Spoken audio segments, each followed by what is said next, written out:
to rub off any excitement on you, but I can assure you that for the next few hours that we're going to at the start of the show. Okay. All right. Oh, somebody is making some noise because he said hours. Don't worry, it's not going to be a very long one, but very impactful with the time that we get to spend here.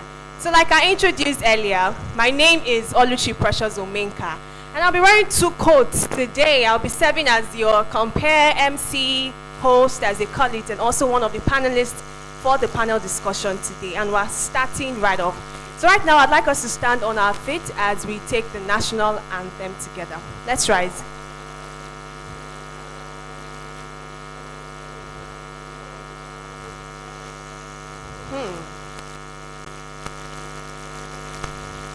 Do we have troubles with the national anthem?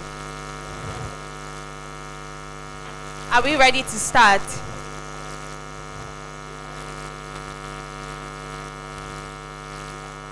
Do we need help having them displayed? Media, can you help us display the national anthem?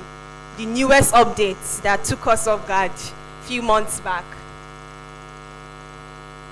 Okay, we can't. So I guess we have to take the national anthem ourselves. At the count of 3, 1, 2, go.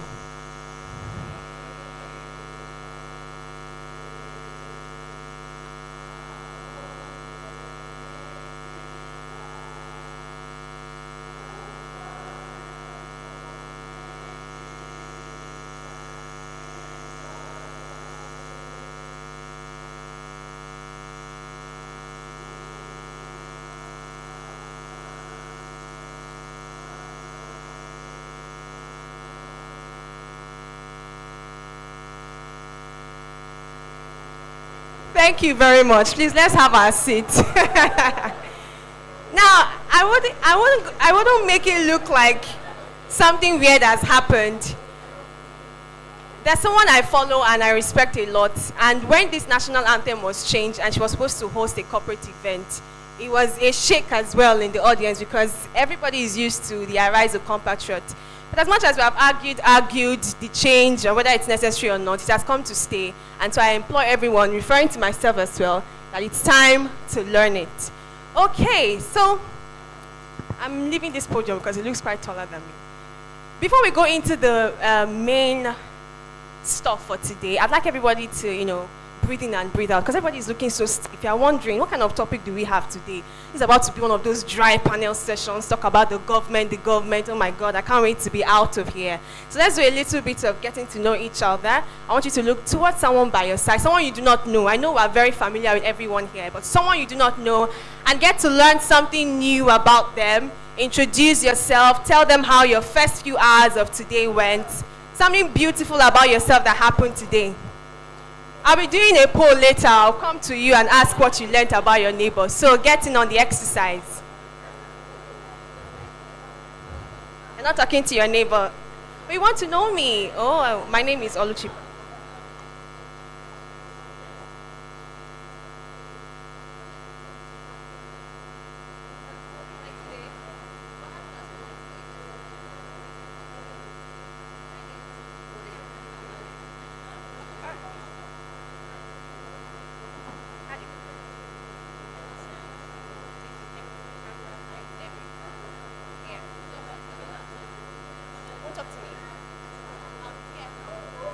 All right, thank you very much. Now just take a very quick poll. Let me see. Okay, decorum, please. Beautiful. Now let's get to take the result of our examinations now. Yes, you're my first person. So I'd like to know what you learned from someone beside you this afternoon. Okay, her name is Glory, and She likes pounded yam. Interesting. A round of applause for her, please. Hi. Good afternoon. Good afternoon. So what did you learn from your neighbor today? I learned from the person in front of me In front of you, perfect. So what did you learn from her? that she didn't know the anthem. She didn't know the national anthem. What a way to embarrass your friend, but that's okay. Thank you very much. All right, so now we're moving on to what we have today because we want to be very cautious of time. Every hour is going to count. And this is a time where I would be welcoming the convener of this particular conference for her welcome address. Now, it takes someone to have a vision. If I'm going to buy into this vision, it's because somebody saw it first of all, believed in it, and decided to, put something like this together. And that's why we're gathered here today. Her name is Peace Osayuome Sale, aka Uwa. She's an innovative media specialist with over a decade of experience in content creation, production, and distribution. She's the founder of Parallax Media Group, a media ecosystem dedicated to empowering SMEs and youth through affordable media services, education, and conscious content creation. With a strong background in media entrepreneurship, she has successfully launched impactful shows, managed high-value partnership, and driven business growth. This is where the applause starts coming in. Please, please, please. Thank you. She founded Parallax Media Group to bridge SME visibility and youth unemployment through media and education. She also created West Africa's largest board games tournament, fostering youth engagement and intellectual sport. As the producer of highly engaging talk shows like Ways, Primetime and Breakfast, Hotlines, Energy Outlook, Gossip Gala, and Season 1 and 2 of the Leading Woman Show, she has used media to drive meaningful conversations aligned with SDGs. More round of applause, please. Beyond media, she established Osayuome Sale Foundation International, OSFI, empowering young people through sport, mentorship, and education. And through her work, Uwa continues to inspire, create opportunities, and revolutionize media and entrepreneurship. She's passionate about using media as a tool for impact, and her work continues to inspire and transform lives. So get ready for an insightful and empowering session with Osayuome Sale. Please, a round of applause. Was that for me? Thank you, everyone. Good afternoon, everyone. Turn to your neighbor and say something nice to them again. I know Oluchi has done that, but it's important for us to be intentional about paying compliments to people. And I want to say a very big thank you. Okay, one house, thank you. So I want to say a very big thank you for just showing up. It means a lot to us. This is our very first edition of the campus tour that we have nursed, for so long. I've had this idea, I'm sure it's over a decade. So today coming to life, it means you guys are together, helping us to make history. So give yourselves a round of applause. So it's very easy for me to deviate. So I decided to write a speech so that I don't, go too far. I want to say that it's an absolute honor to stand before such brilliant gathering today at the prestigious School of Media and Communications, Pan-Atlantic University. First, I would like to extend our deepest gratitude to the Dean of School of Media and Communications, PAU, Ikechukwu Obiaya, Dr. Ikechukwu, ably represented by Dr. Chike Umbeadiche. I hope I don't murder his name. The head of Media, Communications, and Cultural Studies, and the entire team at the School of Media and Communications, the entire great minds. Thank you so much for graciously hosting this important conversation. Your support in fostering platforms where young minds engage with critical societal issues speaks volumes about Pan-Atlantic University's commitment to leadership and innovation. So again, I say a big thank you. All right, so we are also exceptionally privileged, but I think they're watching online, to have with us a man whose voice has become synonymous with courage and truth in Nigeria. Mr. Dele Farotimi, our special guest of honor, is actually almost here, but they already linked. In case you do not know, someone is watching you guys on YouTube right now, so they're already linked online watching. So thank you so much to Mr. Dele Farotimi. Your unwavering stance on justice and governance continues to inspire a generation, and we are truly humbled by your presence here today. To our distinguished keynote speaker, hopefully he's also on his way, Badebo Rodsviver, our incredible panelists. I've met the student panelists, amazing young ladies, and our anchors from the show. And again, most importantly, you, the students of SMC PAU. Today's discussion is for you. Digital governance isn't just about policies, right? It's not just about policies, it's about your right, your freedom, your future that you would eventually inherit. The vision behind this campus store is very simple. It's to ensure that a consciousness is birthed in the minds of the most critical demography of our nation, dare I say, the world today, and of course, years to come. You, the youth. A little over a year ago, I said, what am I going to do differently? You go on breakfast shows across all media houses, you see very old people discussing Nigerian matter. Am I right? So Way's breakfast was the idea that was given to me to put together an all Gen Z team, right? Anchors, especially all Gen Z, was very specific. We were very clear about the age demography. And that show was curated to give a platform to every young person in our nation and beyond. And of course, it was done to give them that platform to be able to express freely and engage because, if you check the history of young people, the narrative is very clear. You're constantly being peddled as TikTokers. Who are the TikTokers here? I can see one. I know you're on TikTok. Who are the TikTokers here? Instagram, right? They tell you that the Gen Zs, they only care about TikTok, they care about Instagram, they care about parties, and they care about the soft life. How many people like soft life? Me, I like soft life. Oh. I've tasted hard life, it's not good.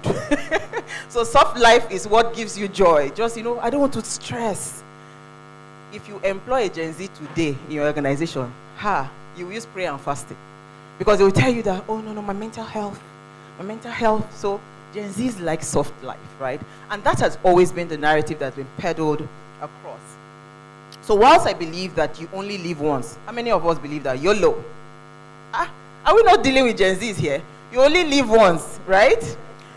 It is also very important to note that if you do not pay attention to those who lead you, your life, your dreams, your aspiration might never see the light of day. And that is not a curse. It's the reality. Everything that we are today, it will rise and fall at the foot of leadership. So it's very important that we pay attention to leadership. So every morning at 8 a.m., Okiki, Oluchi, and God's Beauty, they are contributing their own quota on national dialogue. So I crave your indulgence if you can. Please support them by adding your voice through comments. Subscribing on our YouTube channel is at Official Upgrade TV. That's what you see around. And also sharing the links to your network. It's important to help us grow because it's a journey that we have started, and we know that with dedication and a lot of hard work, our dreams of raising, because that's the goal, raising new, fresh, young voices that matter will be actualized. We want to start having the Malalas of Nigeria, young people that when you speak, the world will stand still. It's very important. And it doesn't start by the big things. It starts in the little contribution that you make. So back to why we're here. We have finished marketing of Great TV. Please go on YouTube and subscribe. Please, we are begging.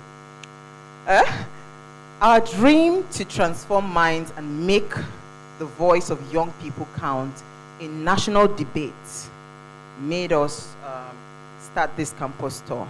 So we hope that today we would learn from each other, because we don't have the monopoly of knowledge. We would learn from each other. We would challenge ourselves to become active citizens and build a better future for us and generations to come.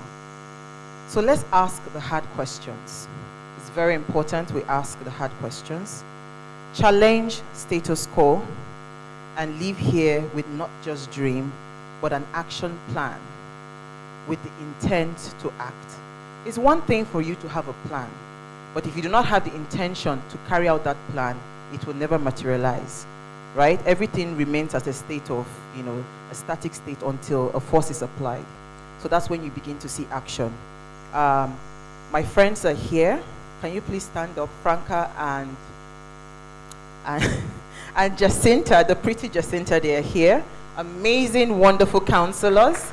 So in case you're interested in having a chat with them, they would help you. You know, they're doing an amazing thing in the counseling space. They said, "Oh, please, can we be part of this?" I said, "Why not?" Because they are also very passionate about young people. In case you want to interact with them, they're there. So please, this conversation is not an us and them situation, right? That's why we're not doing too much. As much as we can, I want us to leave this room believing that we are the change that Nigeria seeks. So without further ado, let's dive in, and thank you so much.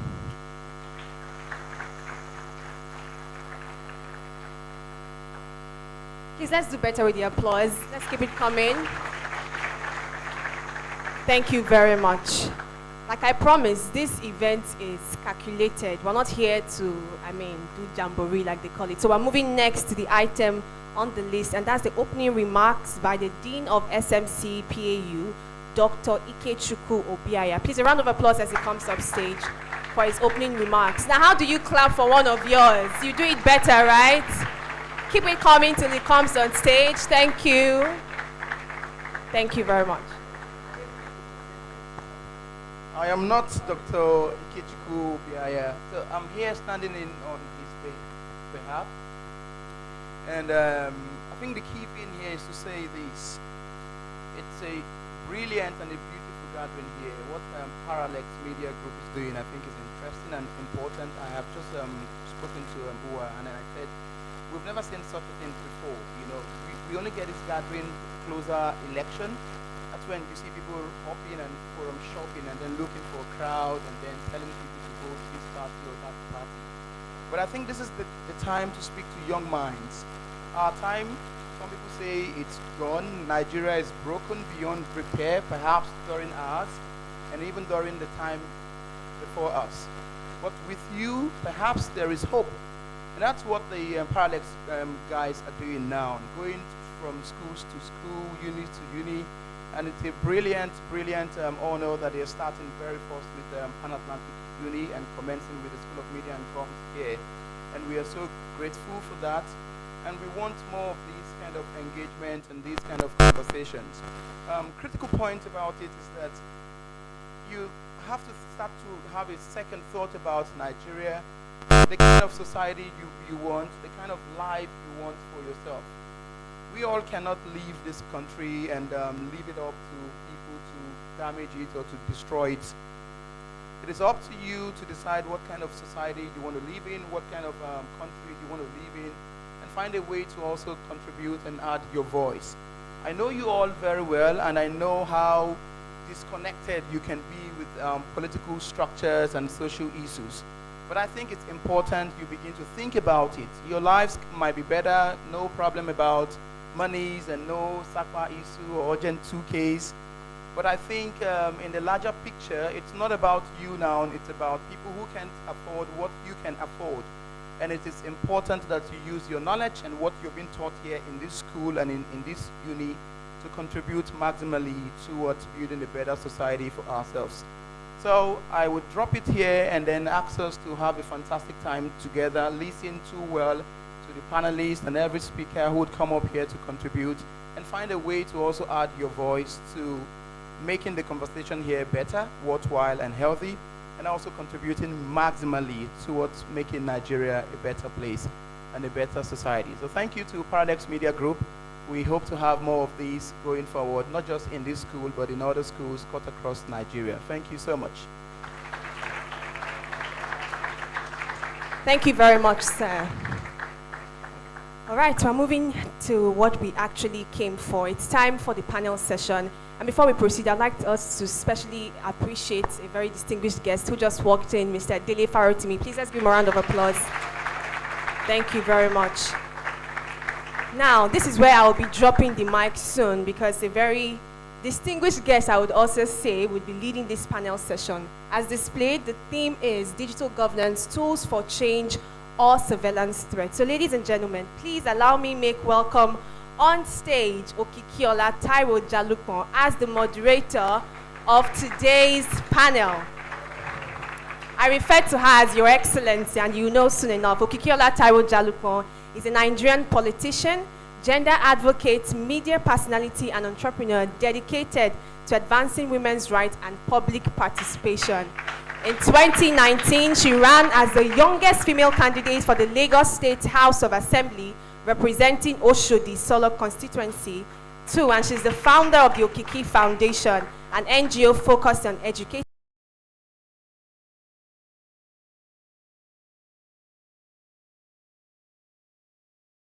community development. Taiwo Jalupon emphasizes the importance of digital skills for women, advocating that bridging the gender-digital divide is crucial for addressing global challenges. She loves writing, poetry, current affairs, nature, community development initiatives, and volunteering. And who best to lead this panel than Okikiola Taiwo Jalupon? Please, a round of applause for Her Excellency.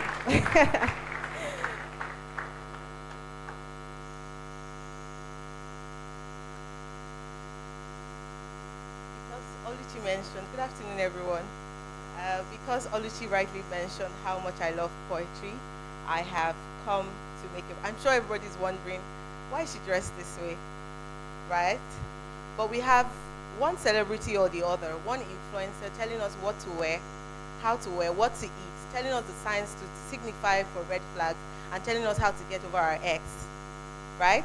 But do you know the amount of people who die from social pressure is times 2 the amount of people who die from realistic situations? Yet if I stay on social media the whole day, no one will say anything about it. Do you also know the leading cause of suicide and peer pressure is not social media, is my fashion sense, because obviously I'm killing it. Did you see it?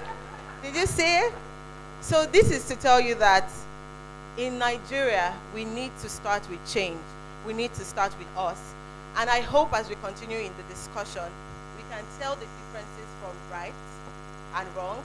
We can also realize that whatever it is that we're doing without conscience, without information, will always seems like that's the right thing. And that's why I started with this outfit so that we can get it. So I'm going to be moderating this panel session with everybody, and I hope that we can all, contribute to it. Thank you very much. So let's start.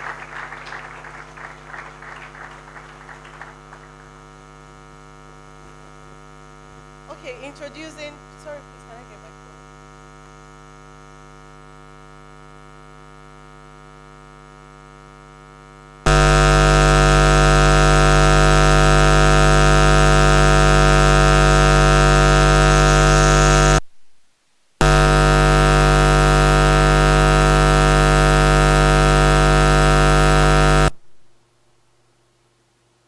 So introducing the wonderful panelists this morning alongside myself.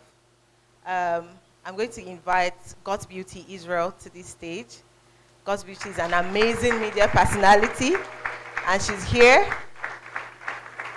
to contribute to this wonderful discussion. I also have Naomi here. Is Naomi here? I think she's one of us. Naomi, welcome. Can I also wonderfully invite Pamela on this stage?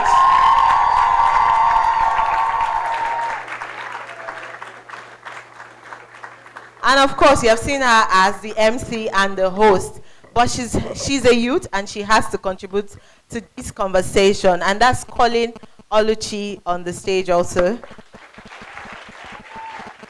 Biased group of people. Biased, really biased. Okay, so can we pass the mic?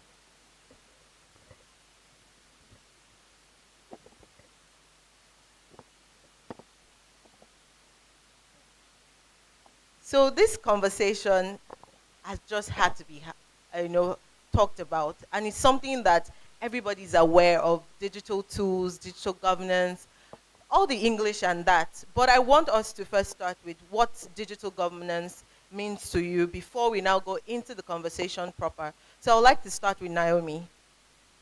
All the English and that, but I want us to first start with what digital governance means to you before we now go into the conversation proper. So I would like to start with Naomi.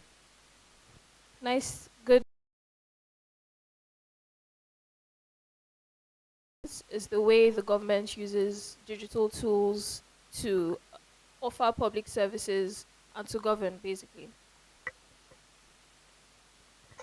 All right, so on the topic, right, digital tools, I consider it to be the that tools that can actually help the government, right, when it comes to poverty, down to poverty. Like, I mean, there's a whole long, when you start talking about, the problems of Nigeria, there's so much. Do you understand? So we see that digital tool as something that can actually aid, that can actually help the government in carrying out their responsibilities. So yeah, it's more like just bringing technology to come to play. And honestly speaking, I'm so much in love with the conversation. But yeah, just as we, keep talking and all, I'll definitely chip my two Thank you cents. very So much yeah, for that. thank you. Oluchi, can I hear from you? Great. It might sound a bit repetitive, but as they've rightly mentioned, digital governance would show the inclusion of using digital means, to drive governance better, seeing how responsibility can be better carried out with innovations and technology. I'd love to hear from Yes. you. Pamela, I'm so yeah. sorry. Yeah, good afternoon, everybody. So I think digital governance it includes the policies as well as the strategies, like everyone has said, that governments employ to improve the citizens' interaction with administrative processes, promote accountability and transparency, and as well as reduce corruption and fraud. So digital governance has a wide array of applications to make life easier for everybody involved in the society. Thank you very much. I think we all started on a very great note. But while we were speaking, we had highlighted some of the challenges, identified some of the issues, the opportunities. But I want us to expand more on what are the opportunities and challenges in digital governance, and especially how can they be addressed. Beyond talking about problems, we want to talk about the solutions to these things. But let's first identify the challenges and the opportunities. But I would love Oluchi to start first. Thank you again. So, looking at the challenges for digital governance, I was able to highlight two major challenges, which I will just open up as much as I can. And the first one would be digital illiteracy. So, there are some studies that have been carried out that shows a divide in literacy digitally now in rural areas and urban areas. And Nigeria is, I mean, we are where we are as regards that literacy thing. So, some reports carried out shows that about over 60% of people in the rural environment do not even have access to these things. And I'm talking of basic access to understanding email operations, to understanding BVN, NIN.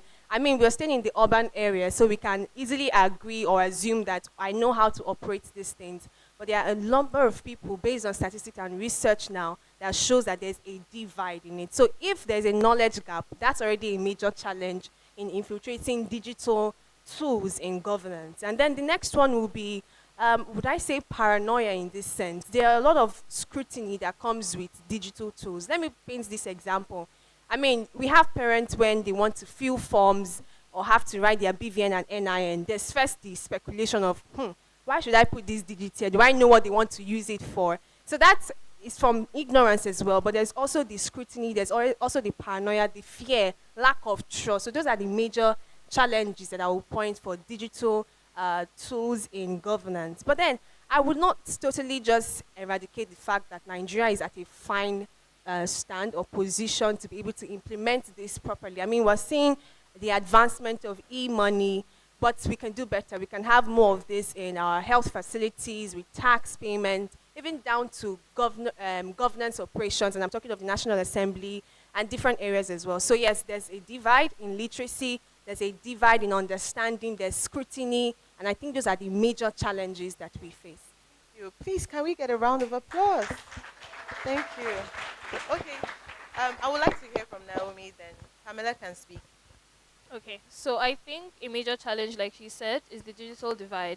There's a huge gap in the digital divide, which also feeds into digital literacy of Nigerians. A very, very beautiful example that you gave about how people are skeptical about putting their personal information online because they don't know where it will go to. I think another issue is also the citizens' trust, the level of trust the citizens have in the government. So that can also paint a negative perception of what the government wants to use these digital tools for. So yeah, that can be a problem. So I think following from paranoia and people being scared of what the government is going to use their data for, online surveillance comes into that realm, because the anti-social media bill, like what everybody calls it now, but the formal name being the Protection from Internet Falsehood and Manipulation Bill that was proposed, the provisions of that bill gave the government the right to revoke internet access and limit the citizens' access to specific social media platforms like WhatsApp and Twitter and Facebook. So that is a huge concern with digital governance, the possibility of the government to surveil online activity and reprimand citizens that are maybe dissenting or doing things that are not necessarily in alignment with the ideas of that government. Have some balance here. I would like to hear from God's beauty. Okay, so to continue from where she stopped, right? Because that is giving abuse of power. And there's something that says power corrupts, but absolute power corrupts absolutely. Now, when you bring in the digital tools to, help the country, we know the positive sides, which is, the safety of the, citizens to be sure. We have, the likes of, I think, something around facial recognition and all of that can actually aid, even down to the police people, right? The security agencies in that sense. But now, when you have governments that are not ready or, ready for change. Do you understand? In that kind of situation, you would always see that they would want to use it against you. And then that also takes us to the fact that there's something around privacy, right? Our privacy are literally stripped out of, from us, where, anything that you put on social media, it comes back at you. Do you understand? So when we, bring in this whole digital tools, honestly speaking, the only way we can be able to balance it is when there are, proper regulations in place. If not, if we have the wrong government in place, they will always use it against us. Then when I'm talking about, the privacy being stripped out from, certain individuals, let's give this context of, in the US, right, where we've watched movies where, you see an ex-convict, looking for probably a white-collar job and all, and you hear them say, oh, your qualifications are good, this is beautiful, but I'm so sorry, we can't give you the work. And you see at the end of the day, the person either goes back to, goes back to the streets or probably try to do, meaner jobs or small things to make ends meet. Now, what I'm trying to say in essence is when we have digital tools come into play, right, at the end of the day, you see most of our informations are online, our data, is there. And trust me, you will get to that point where, here in Nigeria, right, if you see, someone come on social media to talk about certain things, before you know, the government are trying to shut the person up. There's so many stories to that, but let's not, go into. But you see that when we have wrong people on set, things like that are bound to happen. But of course, as we have the conversation, we'll talk about the balance, because really there are a lot of, disadvantages when we look at, if we should incorporate this digital tool or not. Thank you very much. One thing I've noticed is that we have all spoken about the challenges of digital governance. But what I want to hear also is, what are the opportunities for us? This is a good call. So what is available for Nigerians? What can Nigerians tap into, bringing in digital governance into play? Okay, let me start first, right? Now, I talk about public safety. Now, if you remember, there was a time on the show where we were having a conversation how we saw something that was put out by the Lagos state government, right, about a certain locality and telling them that, if you are boarding the bus, you have to be careful, try as much as possible not to, fall into the wrong hands. More like telling them that there's kidnapping issues going on.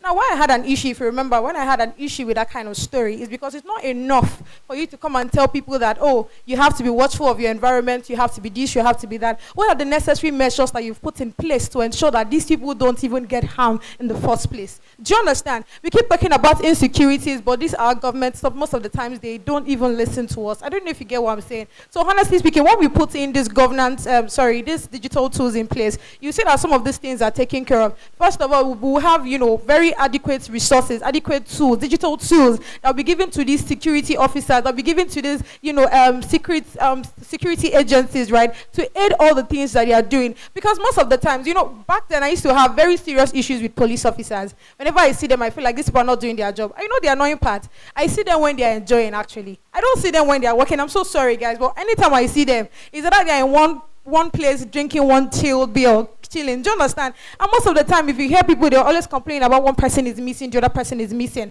So tell me how these people are missing and you are here enjoying. Do you understand? But then I came to realize that even one of the reasons why they're not even carrying out their duty properly is because they don't even have the right resources. Do you understand? Here in Nigeria, we keep complaining about the fact that, bus drivers drive anyhow. Or if you check the Western country, you'll see that they have something even down to, traffic monitoring things and all of that, where if you actually, break the traffic laws, they don't even pursue you. Not be here, we say, our local, they go, hey, come here, come here. They don't do that. They will literally will allow you to, since you want to do fast and furious, do the running. Then at the end of the day, they'll come and give you your fine, or yeah, you have to pay this. By the time you pay 2-3 times, your head go correct, say, almost see you, I need to do these things the right way. Do you understand? So honestly speaking, there are a lot of advantage when it comes to, using digital tools, where of course it has to come from implementation, it has to come with the right government, intentional government really. But when we have all of those things, I mean, the country can be better. Thank you. Pamela, do you want to contribute to opportunities, please? Yes, so I think Nigeria already has an approach to digital governance that is, I would say, well-intentioned and has the potential to do very well for everybody involved. The NIMC, National Identification Management Commission, which, as we all know, everybody has a name now. So that is an opportunity to reduce administrative bureaucracy and to improve the access to public and private sector services generally. Because now you use NIN for your passports, use your NIN to apply for bank services, use your NIN to apply for a driver's license. So I think using the NIN to just access a wide array of services generally can improve administrative bureaucracy and make life easier for everybody, like I already said. Yes. Naomi, do you want to contribute? Okay, so digital governance, the key word there for me is governance. I think essentially what majority of Nigerians care about, citizens in this country, is public services, access to public services. I think there is a wide gap in Nigeria when it comes to public services. There's a lot of bureaucracy. I'm sure anyone that has tried to get a passport, their driver's license, just anything, even with the NIN, there was a bit of bureaucracy with that. I think the country has a very, very huge gap to fill, and digital governance can fill those gaps. The tools can fill those gaps to eliminate things like bureaucracy. People have to wait for so long to get basic access to basic amenities, basic services. So definitely public services, just attending to citizens the way they ought to, especially in this fast-moving world. People are always talking about how China is doing this, China is doing that with technology, and Nigeria is still behind. So definitely the opportunity for improving public services for citizens, digital governance tools can definitely fill that. So one thing that I also know is the fact that the opportunities I see is that in governance we have so many paper things happening, where from one office to the other is all about documents. Document is lost. But if we can't digitize this thing, first off, the cost of some of the things that they say is being used to get these papers, to get these materials, can be brought down to a good level. I also think that transparency is an opportunity. It's an opportunity for Nigerians to also tap into transparency, especially when it has to do with data. A lot of things in Nigeria we have no data of. If we're looking at census, I don't even remember when last we did census. Everybody says that we have over 200 million Nigerians, and that's about it. But do we have data of how many children, how many people with disabilities, how many old age, how many youth, how many this, how many that? I think that the benefits and the opportunities I see is the fact that it could be cost saving, it could increase transparency. And when you were talking about governance, I'm also looking at the avenue where people can be more involved in citizen, like in things happening in governance. In the case of PVCs, where we had a lot of issues in 2023, but in this case now, we can now have, if they take digital tools and implement it very well as it should be, I think that we will have cases where nobody's talking about over-rigging, nobody's talking about not being able to vote, nobody's talking about not being able to access their permanent voter's card. But now we are talking so much about the government. But Godswitty mentioned something about privacy rights. She mentioned something about citizens' trust and paranoia, as you mentioned, scrutiny. So how do you think that the government can balance the need, for implementing this thing and also ensuring citizens' rights and safety? I think the most important thing is transparency. And I don't think it's that hard to be transparent. If you think back to the last elections, I know they used a different method of, counting the votes. So it was supposed to be a situation where the votes at each polling unit are counted immediately and uploaded, but that didn't happen. And because of how volatile social media is, it's very easy for that kind of information to circulate online. That's what I'm saying. It's not hard to be transparent. The government already has, different branches, different systems. I think at each system, if people are just able to do what they are supposed to do and be transparent about it, put it on social media, this is how it works, this is what it's doing.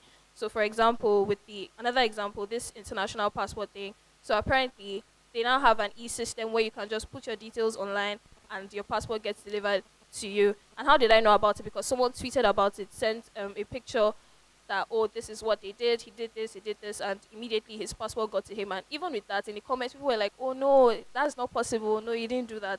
So, but after he, kind of refuted all the negative comments, it was easy for people to see that, okay, this thing works, and they try it out for themselves, and they come online and say, okay, this thing is working. So I don't think it's that hard to be transparent, especially when we have social media. So I think transparency, honestly, is the only thing the government can do, not everyday news story, different things, yeah, that kind of. Oluchi, I'd like to hear from you. I'd like to get the question. I think you're talking about balance with privacy and some of these tools. So it's a very tricky one, honestly. But one solution I can prefer or make us think about would be legislation. We have one problem that I've seen with certain structures and systems in Nigeria is some things are not clear cut. So there's a cumbersome administrative duties that a number of people are trying to do. So when things are not spelled out and cut out for people to handle, legislation is not going to be possible in that sense. So if you want to ensure privacy in a democratic state, because we're in a democratic state, the fact that there's surveillance and all of everything, we ought to still preserve, that privacy act and everything. So we have different bodies that are involved in this. So firstly is that legislation should begin to make more sense. Every sector, every system, different bodies know what they're supposed to do. And then clear-cut penalties. I mean, these days we just see things fly over people's head. Let there be clear-cut penalties to when certain privacies are breached, so that people can be aware of the consequences of their actions and inactions in that sense. So I think if we put all of this in place, the different sectors are aware of what they're supposed to do, penalties are spelled out, I think we can be able to find a balance in privacy and security in that sense. Does Pamela have something to say?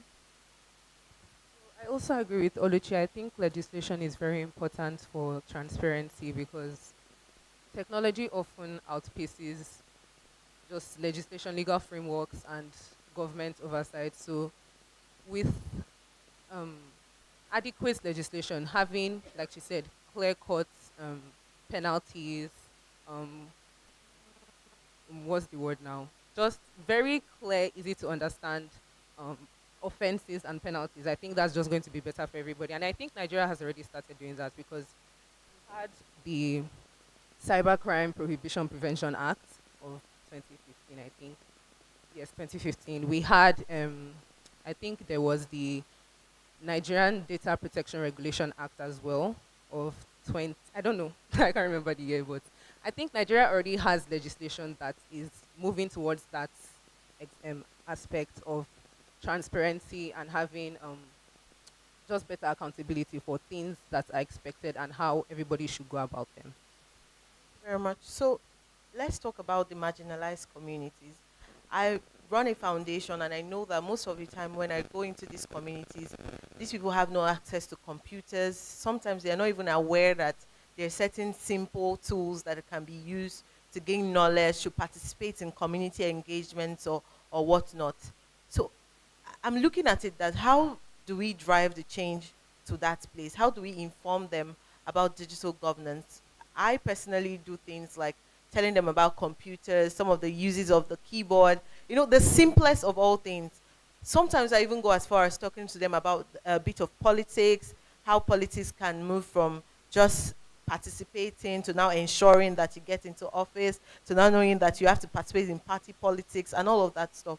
But we still have where these people are being used to perpetrate the negative things in Nigeria. How do you think that driving this digital governance to the marginalized communities will help us aid proper implementation of these things, and also help us to move Nigeria forward? I believe that we cannot just put a particular group to the side. We are very vast. We can see the things that are happening. We can go on Twitter and tweet about our challenges and all of that. So, but a lot of people will go through a lot, but they cannot tweet about it. It's just within themselves. So how do we ensure that their voices can be heard through digital tools or digital means in the simplest form?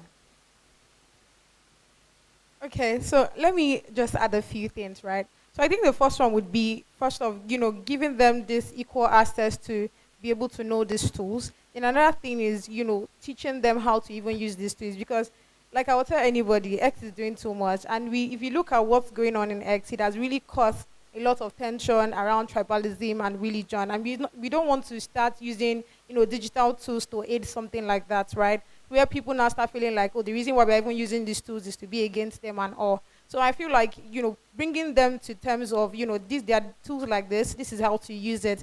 Then also ensure that, the algorithm, on apps and all of that is not, against them, but instead it's supposed to be, normal and neutral. Do you get?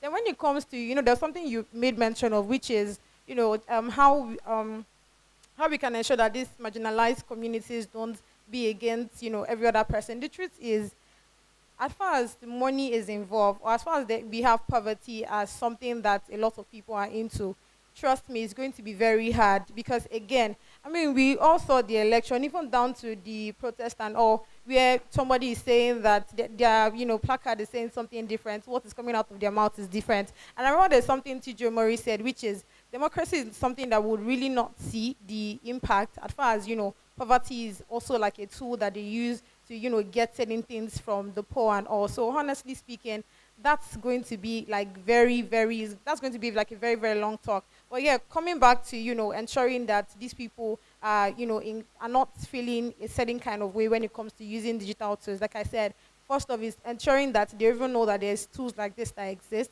And another thing is ensuring that you are teaching them right so that they even know how to use it.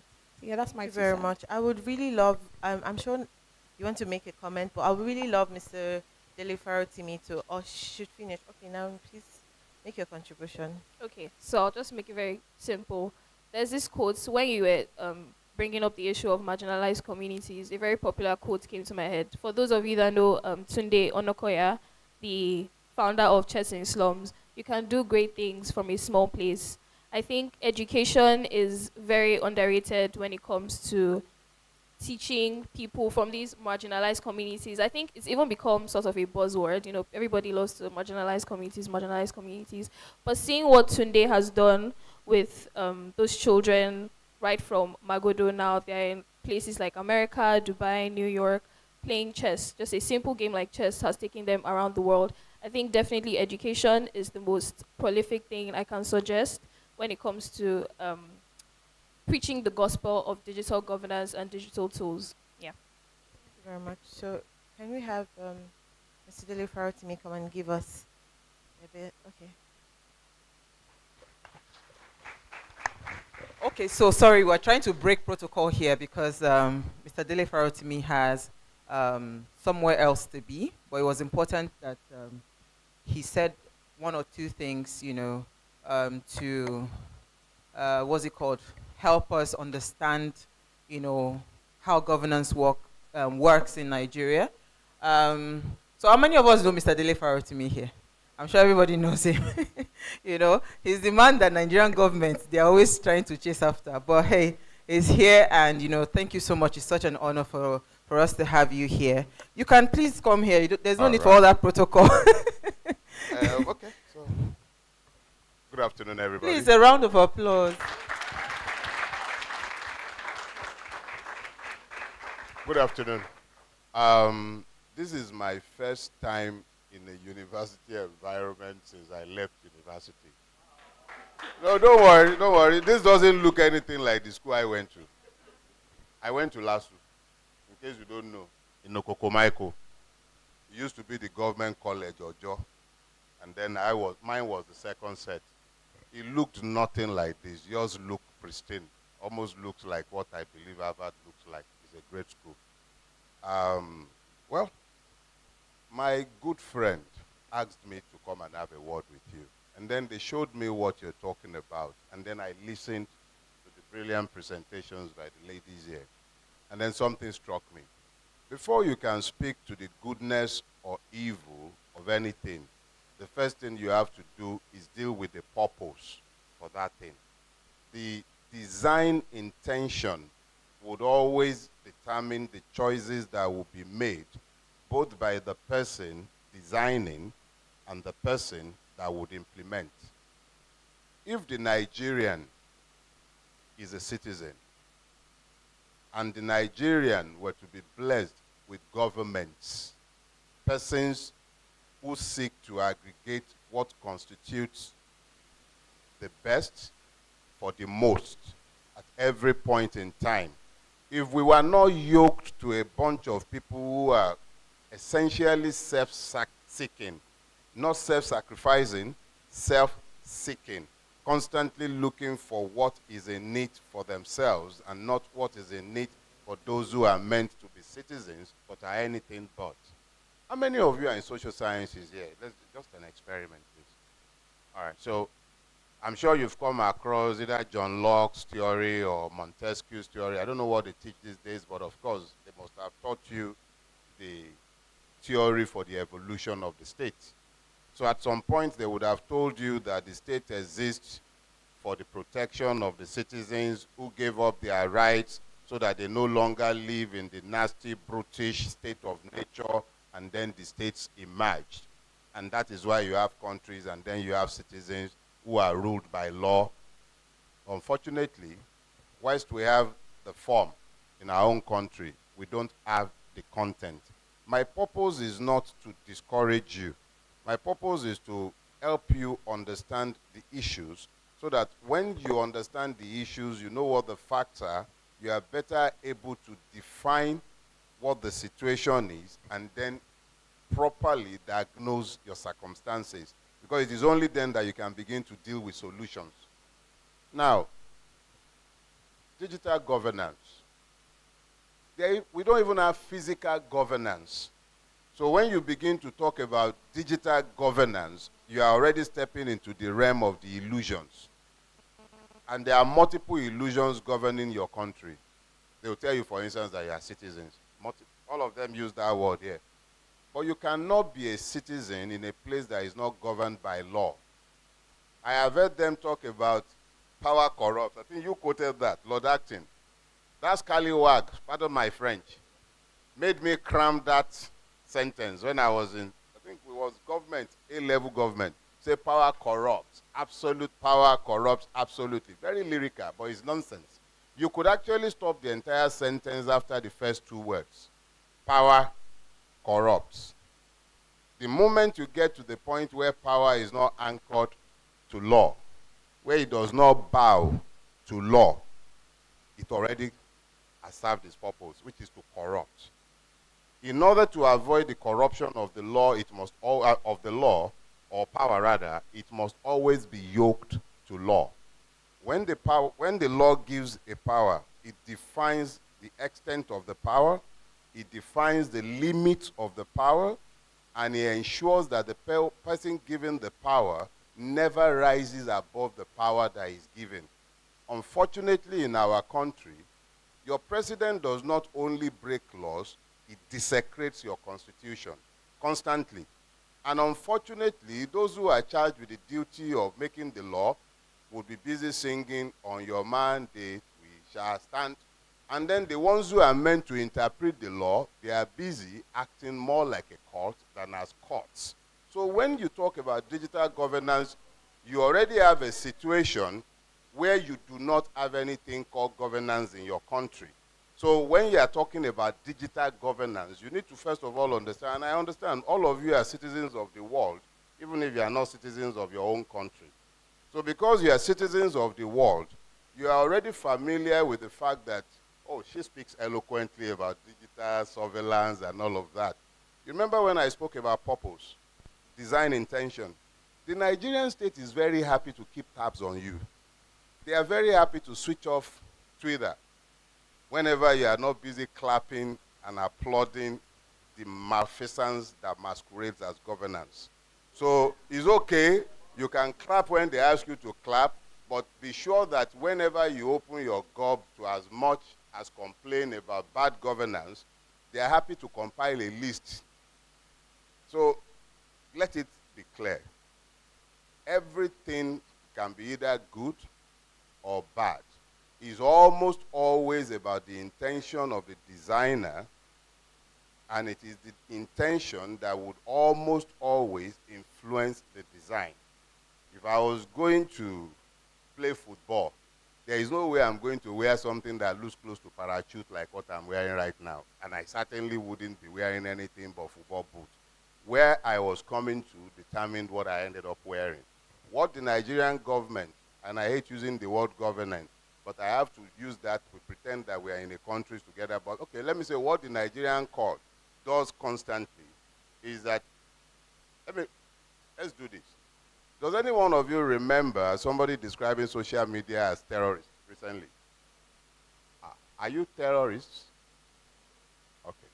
Now, if those who are in government, who are charged with the responsibility of envisioning the future of the country, sees what should be a positive tool for empowerment of a generation of people that are actually more digital inclined than those of us who are now 40 oddies.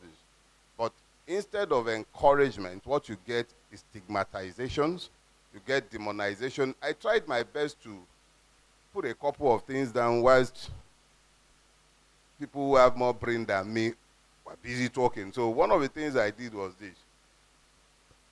Big data is almost every time, everywhere you go in the world, you find very quickly that there is a constant friction between the amount of data that government wants to keep and the amount of data that the citizens are willing to give up. And then you also find that constantly there is a weaponization of data, both by hackers who are looking to pick up anyone's identity as long as they can make money from the identity that they have stolen. And then you have government on the other side who are also constantly looking for every detail that allows them to take every value that can be extracted from you. There are also companies.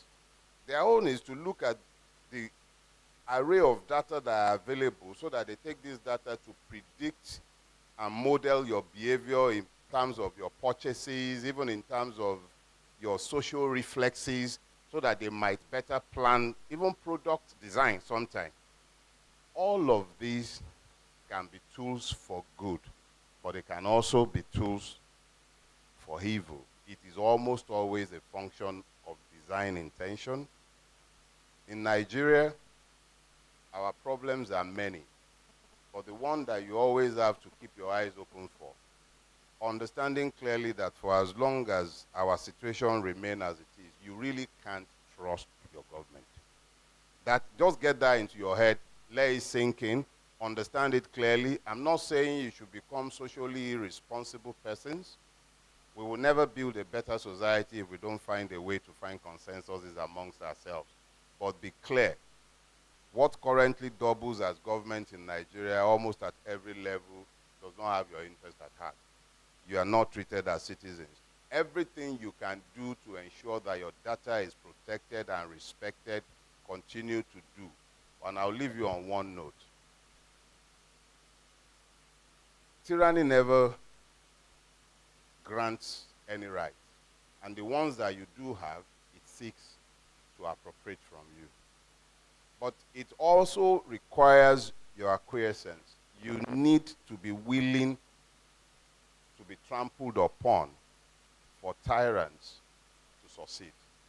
For as long as you refuse to be silenced, and that is why they consider your usage of social media terroristic. Your refusal to be silent is discomfiting to those who profit from the destruction of this country. Your silence normalizes the evil. So as long as you continue to refuse to be silent, you do not normalize the situation. Your refusal to also be silent continues to demand that the situation be redressed. So, if nothing else, see that terrorist you are holding in your hand. Those are your platforms where you speak truth to power, even though they don't like to hear and they would prefer that you be silent. Never give it up. It might very well be the last place from where you can mount any protest without getting shot. Don't think it's just something that should be taken away. I know that we bring a whole lot of rules to you guys. I have kids your age. I'm an old man now. We bring a whole lot of rules. We throw them left, right, and center. But the one that you must never allow anyone to take from you, your voices. And your voices may be digital. It may be one that is spoken like I'm standing in front of you. Or it might just be a tweet you drop on your handle. Whatever you do, do not allow yourselves to be silent. They will call it regulation. They'll call it governance. But don't forget that what they do in the physical space, they will do worse in the digital space. Thank you very much.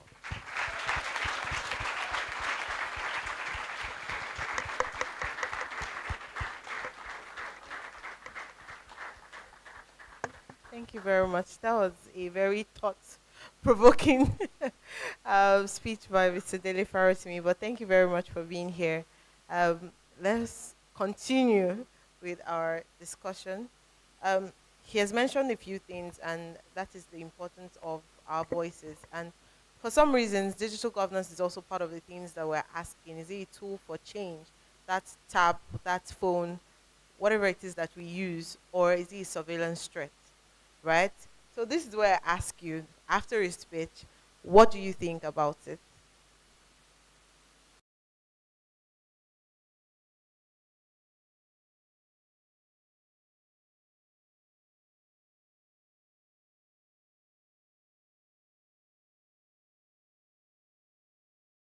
Step to moving towards a digital economy. Surveillance threats have always been an issue. I think we have instances with China and how they regulate their social media usage. We have Russia, we have Iran, we have Syria. Countries have always been posing threats to democratic freedom and human rights protection. And I don't think this problem is peculiar to digital governance or exclusive to digital governance. I think that it can be amplified by digital governance. So my stand is that if a country is already predisposed to being harmful and dangerous to its citizens, digital governance is only going to make that worse. Because like Deliferent has already said, if it's already that bad in the physical, it can only be worse in the digital. The anti-social media bill was a ploy to seize rights from people digitally. Like they wanted to take away access to WhatsApp, Twitter, like platforms people use, especially X, platforms people use to voice their opinions, to share their grievances. And so digital governance has so much potential for good. There are countries that are already doing so much good with digital governance. There's Uganda that has a platform for citizens to share their opinions on the government. There's Kenya that has a platform for citizens to share their opinions as well for how public and private sector administrations are working. And so you see instances on both sides. There's good and there's bad. And it really just, like I said, it depends on what that country wants to do for its citizens. And I think that's just, that's what.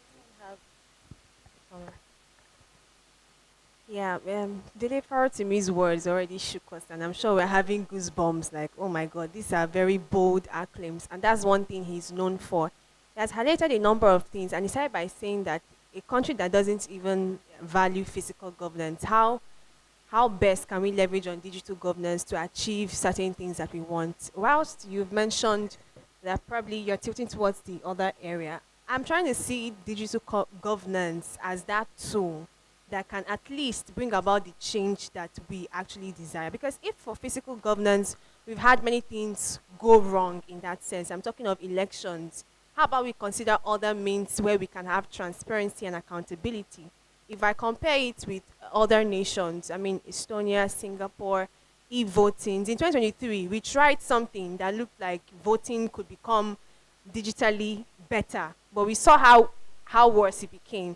But who knows, if we had just done it the right way, it could have tilted the other way and could have been a means to even get away from the whole bias that happened in elections. So I think it's a tool that can bring about change. And my own submission is a tool that we should start embracing to bring about change. We should start seeing examples of other countries, of other worlds that have used this to bring about the change that they desire. But of course, the question in everyone's mind is, this tool, if it gets to the wrong hands, eventually it won't bring about that change. But there is prospect to it, and I want us to, that's why we're having conversations like this, so that our eyes can be open to the prospect of accountability, transparency that can happen from the electoral processes, even down to certain things that concerns us, like taxes, health facilities, a whole number of things. So I wouldn't just want to agree or totally evade digital governance, that, oh, it's a tool. But if physical governance have not gotten it, how do you now want to? I feel it's a tool that, if utilized well, hopefully now, we should see the changes that we desire. I hear you, Oluchi, but I'm not going to start, right? But this is it here. I feel like everything he has said, it's literally the absolute truth, whether you like it or not. Do you understand? Because again, look at the way the situation is. Even when I hear of certain initiative, I'm always very wary. Are you sure these people don't have something, very fishy? You know how these things, I say it. See, the truth is, we are in that country where anything that is happening is just literally going to favor the government. Everybody should get that. I've said it so many times, right? Now, honestly speaking here, I hear you, like I'm saying, I hear you. But again, who exactly will implement this digital tool that you're talking about? You talk about all the positive things that the digital tool can actually help, right, for digital governance and all of that. But exactly who will implement it? When you have the wrong people on sit, then who will do it? Because again, you made mention of Estonia, you make mention of Singapore and all other countries have actually implemented all of this digital tool and how it has helped them. But trust me, because they had a very intentional government. Do you understand? We don't have that here. Let's not lie. Let's not twist things. You know how I say it. It's the truth. We don't have it. And until we are able to get people that can actually, be intentional about our growth, that actually are ready to serve us, technically we are the employers. But at the end of the day, it looks like we are literally the employees. You get these things. So until we are able to have people that are ready to put in the action, we would not actually even get in this. Again, we have NIN, right? We have all of this. I mean, we've not even gone far. The little that we have, at the end of the day, when you talk on social media, they come for you. They try to shut you up. So what are you saying? God's with Naomi, you want to contribute something? Okay, yes. Wait, let me quickly differ from one of the things that God's Beauty has said. Because she mentioned elections, I'm always at the forefront of elections, from working with INEC to voting to being a candidate. So one of the things, and for the first time in a long time, one of the things that digital governance has done is that Lagos has never been won by any other party that was not a ruling party. And for the first time, it was won by another party. That is progress. No matter how little, whether it was rigged, whether something happened, sometimes that tool that we have is the reason why we are demanding to say that this was not right. We can tell that what we got from the beavers is different from what was mentioned. If we never had that, if we had just paperbacks and all of that stuff, where's the evidence? How can you tell that something? So I don't want us to absolutely ruin the idea of who we are. As youths, the first thing on our mind is social media. I don't think that I experienced what my father experienced during the military role. I don't want to experience it to even start with. But knowing that what I know now is that social media can be a lot of things. As even a candidate in the 2019 election, social media helped me raise millions from people that I never knew. But just because I could say that this was my manifesto, this is what I can do, this is what I've been doing over the years, that is one tool for change. On the other hand, it can be that I put a lot of information out there. But because we cannot change those people, sometimes digital tools can also help us change the people in power. Why? Through our voting power with the digital innovation that we have now. So maybe it's not great at first trial. Well, maybe it's not even going to be great at 10th trial. But for some reason, voting started from somewhere. It was military rule before it became democracy.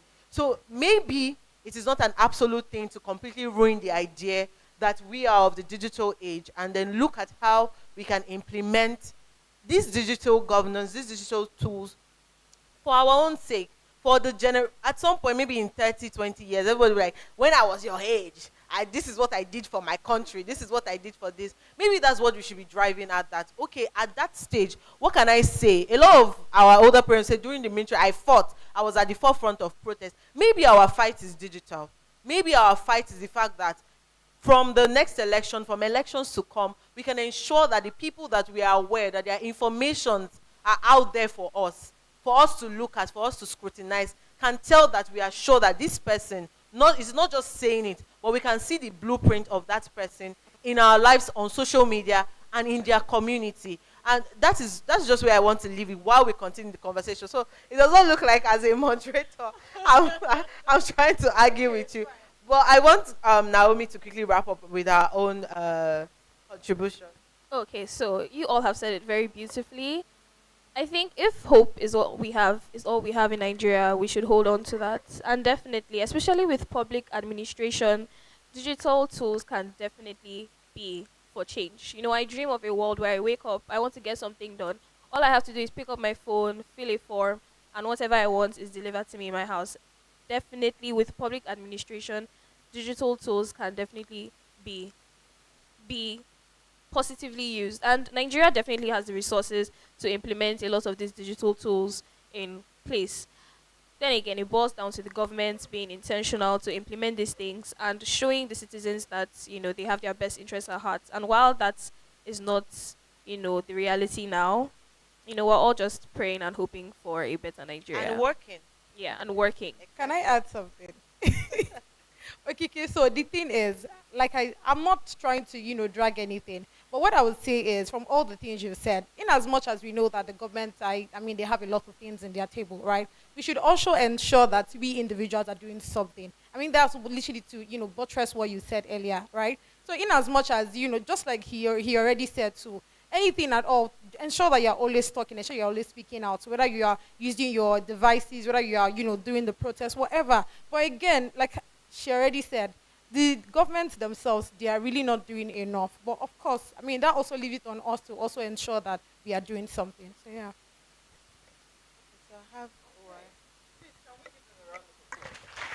All right, so we did not come here to listen to panel alone, right? The whole essence of this conversation and the whole essence of us going on campuses is almost like taking the talk show away from the studio and bringing it into the campuses. Why? You know, because again, I think Dele Farotimi was able to help us establish why it's important, you know, to have things like this even considered. And the reason I always like to focus on the future. You know, say, let me speak pidgin English more. Our generation and our parents' generation, we're all dry fishes. In fact, I was listening to somebody now, and the person was saying that right now, even your own generation self, you will not send anybody. That we need to start to focus on the younger generation. So we're talking Gen Alpha and all of that, because that is where real change happens. But I also want to choose not to believe that, right? The change that we seek, I love Naomi. How many of us love Naomi in this room? Please give her a round of applause. You know when I was giving my speech about soft life, you were thinking I saw the spirit ahead. Naomi likes soft life, Abi? I can tell, you know, like connects to like. I like soft life too. I don't like stress. You know, sometimes it's so painful. The longest I've been abroad, I think, is a month, and I was itching to come back to Nigeria. I have opportunities to live abroad, but I don't want to live abroad because that's not my home. I want to go on holiday, have the soft life, then come back. In fairness, living abroad is not as fantastic as it is, right? Nigeria is a beautiful place to stay. How come every time you're coming home, you're feeling so sad that it just seems like the world is upon your head and all of that. It's because, again, there's something fundamentally missing in Nigeria, and it's leadership. So the reason I said we should, we can rest the panel is for us to now take the conversation to you guys. Let's start to think solution, and let's start to engage ourselves. If you had one thing to change in Nigeria, if you had one thing to change, what would that be? Who wants to answer? Please. Can we I like people to please come out. Let's start to. No, oh yeah. You know why? Because so that the camera will just catch you quickly. Let's not. Please come. If you had one thing to change in Nigeria, please come. Just line up and we'll take you one after the other. Hello everyone, I'm Oluwademilade. So, first off, just for clarity, the question is, if I had one thing to change in Nigeria, what would it be? Is it in line with the theme? Yeah. Okay, so both, right?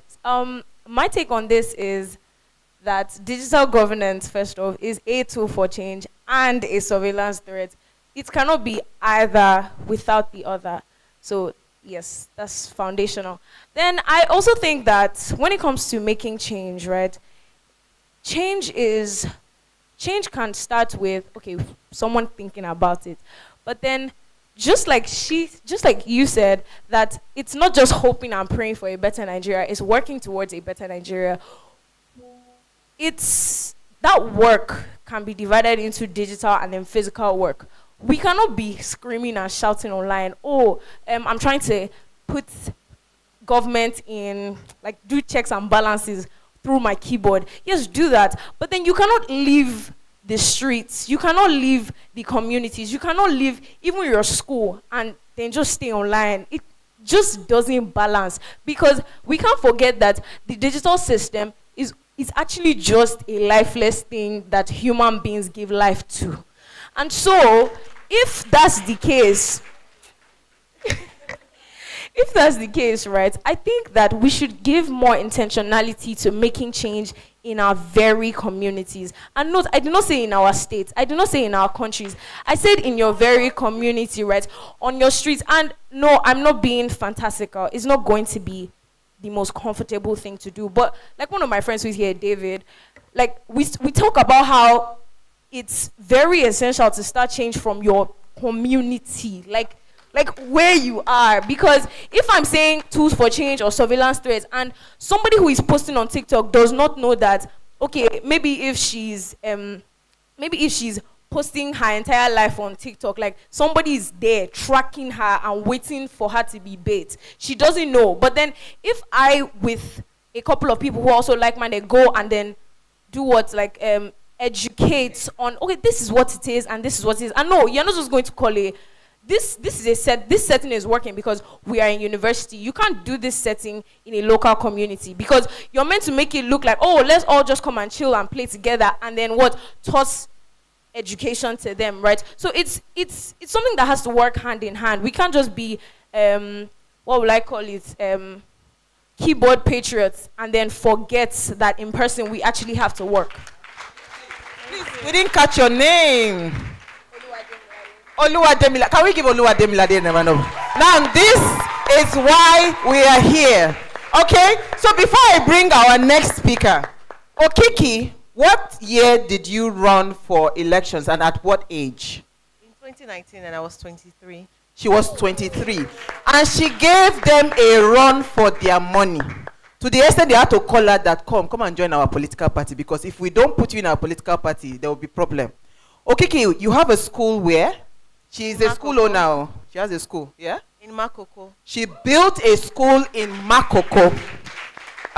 What's the current size of your students? 450. 450. So when she's talking about community impact, one person can make a change in Nigeria. If we do not leave here with anything, I want you to leave this room knowing that your action matters.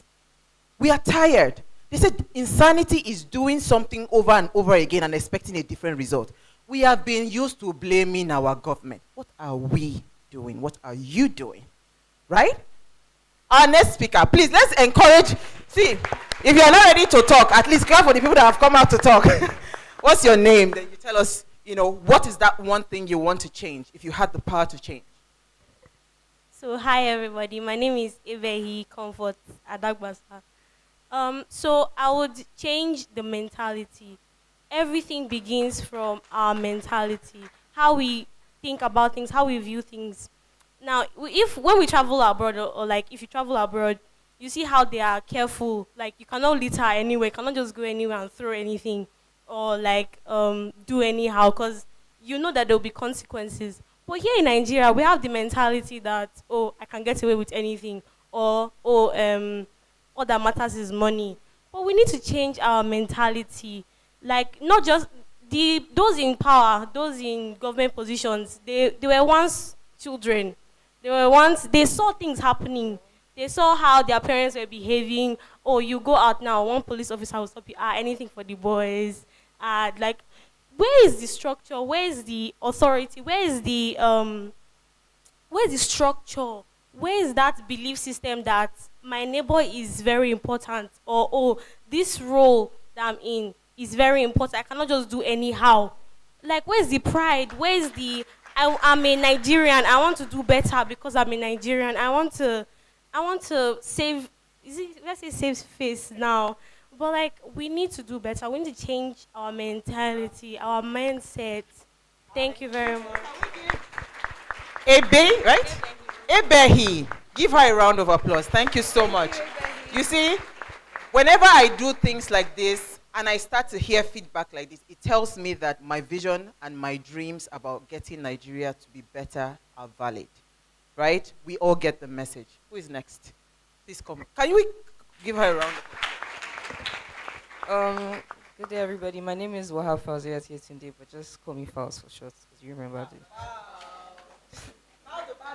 No, I saw no, we don't used to do that. But like, when I saw this topic, the first thing that came up my mind was last year I attended NISMO, National High School Model United Nation in New York, and we're given a similar topic, but I was not representing Nigeria, I was representing Bhutan. And the person that was representing Nigeria started speaking about Nigeria and our digital kidney. I could not talk. I was quiet. I had to hide myself. Why? Because this person did not only point out that he basically said that there are other African countries that are suffering more than Nigeria, but they are able to get to where they are. They don't have resources. They don't have anything. All they have is good governance, people that are willing to change their state of country from what they are to where they are right now. So it all starts from having good governance. That's one thing I would love to change about Nigeria, because if that is established, every other thing is easy. Every other thing is easy. And the person also pointed out that everybody can be doing their own parts, but if the government and the economy is making it hard, nobody can do further than what they can. You might want to have a big dream and do plenty things, but if you don't have the resources and the ability and the connection and the things to be able to do it, it's not working well. It is one thing for you to say, okay, I want to do this, but for the higher authorities to be with you, it's going to make a whole lot of difference and a whole lot of change. That's all I have to say. Please, Fowls. Leadership, everything rises and falls at the foot of leadership, and she's absolutely spot on. Please, who is next? David. Yes, by the way, I met David outside just now. He's his namesake with my second son. He's currently he's about to write WAEC, sorry. So my second son is about to write WAEC. So I told him, I said, yes, he has a special place in my heart just because his name is David. Hello. So, shout out to the government, first of all. Which is us, by the way. I don't know if I have to say that. We throw a lot of shots. We say, hey, the government this, the government that. But we fail to recognize that the government is a reflection of who we actually are. We talk about embezzlements, we talk about fraud. There's no difference between the man who is mishandling 300 trillion and the person that is asking for extra 300 naira at the Keke venture. It's the exact same mentality, but different platforms. And that's why I'm standing here. If you lot listen to me, I make music, David, and I have like this whole initiative called The Evolution. So my little tag, I don't even turn the front anymore, just the side I put. The initiative is empowering our minds to understand that leadership starts here, not when you have a role. Because in my class, I have a say. And because I have a voice, I have leadership. When Mr. Dele Farotimi came and he said that before we even get to digital governance, let's talk about governance in real life. Governance is not I'm class rep and you're course rep. Governance is, hey man, are you going to listen to me? Cool. I have position in leadership. The very fundamental position of reset is the children. I'm not even going to sugarcoat it. The children. You talk about new Nigeria this. You want to go and intercept the adults that has already decided that all of his children are going to study law. That's not the person that's going to listen to you. The children don't have their minds completely formed. You and I are in a state where we're being pressured to make a decision. But we haven't made a decision yet. So who can we speak to? Who are the people that actually have decisions? Who are the people that are going to create a new generation? It's the children. So I encourage you that, okay, sorry, the question was, what's the change you want to see? I want to see us. I want to see us. We talk about the mentality, sure, but can we make it practical? We invest in news platforms and we invest in news stations. But you and I, we don't watch the news, man. Well, you know what we listen to? I listen on Spotify and you listen on Apple Music. Through the media that we have, through the TikTok, through Instagram, we can make change through the media. Think about everybody that did Shaku Shaku and what it is now, what it did to me. The nursery rhymes I sang in school, I'm not even kidding. All of those things shaped my life. That was media when I was a child. And this is me now. I'm 18. Like 10 years ago, that sounds scary, but 10 years ago, the media I was consuming has shaped who I am now. What is the media that we are consuming? What is the media that we're producing? Create media for a changed Nigeria. Create media with the mentality that you want to see to change. That's it. The evolution.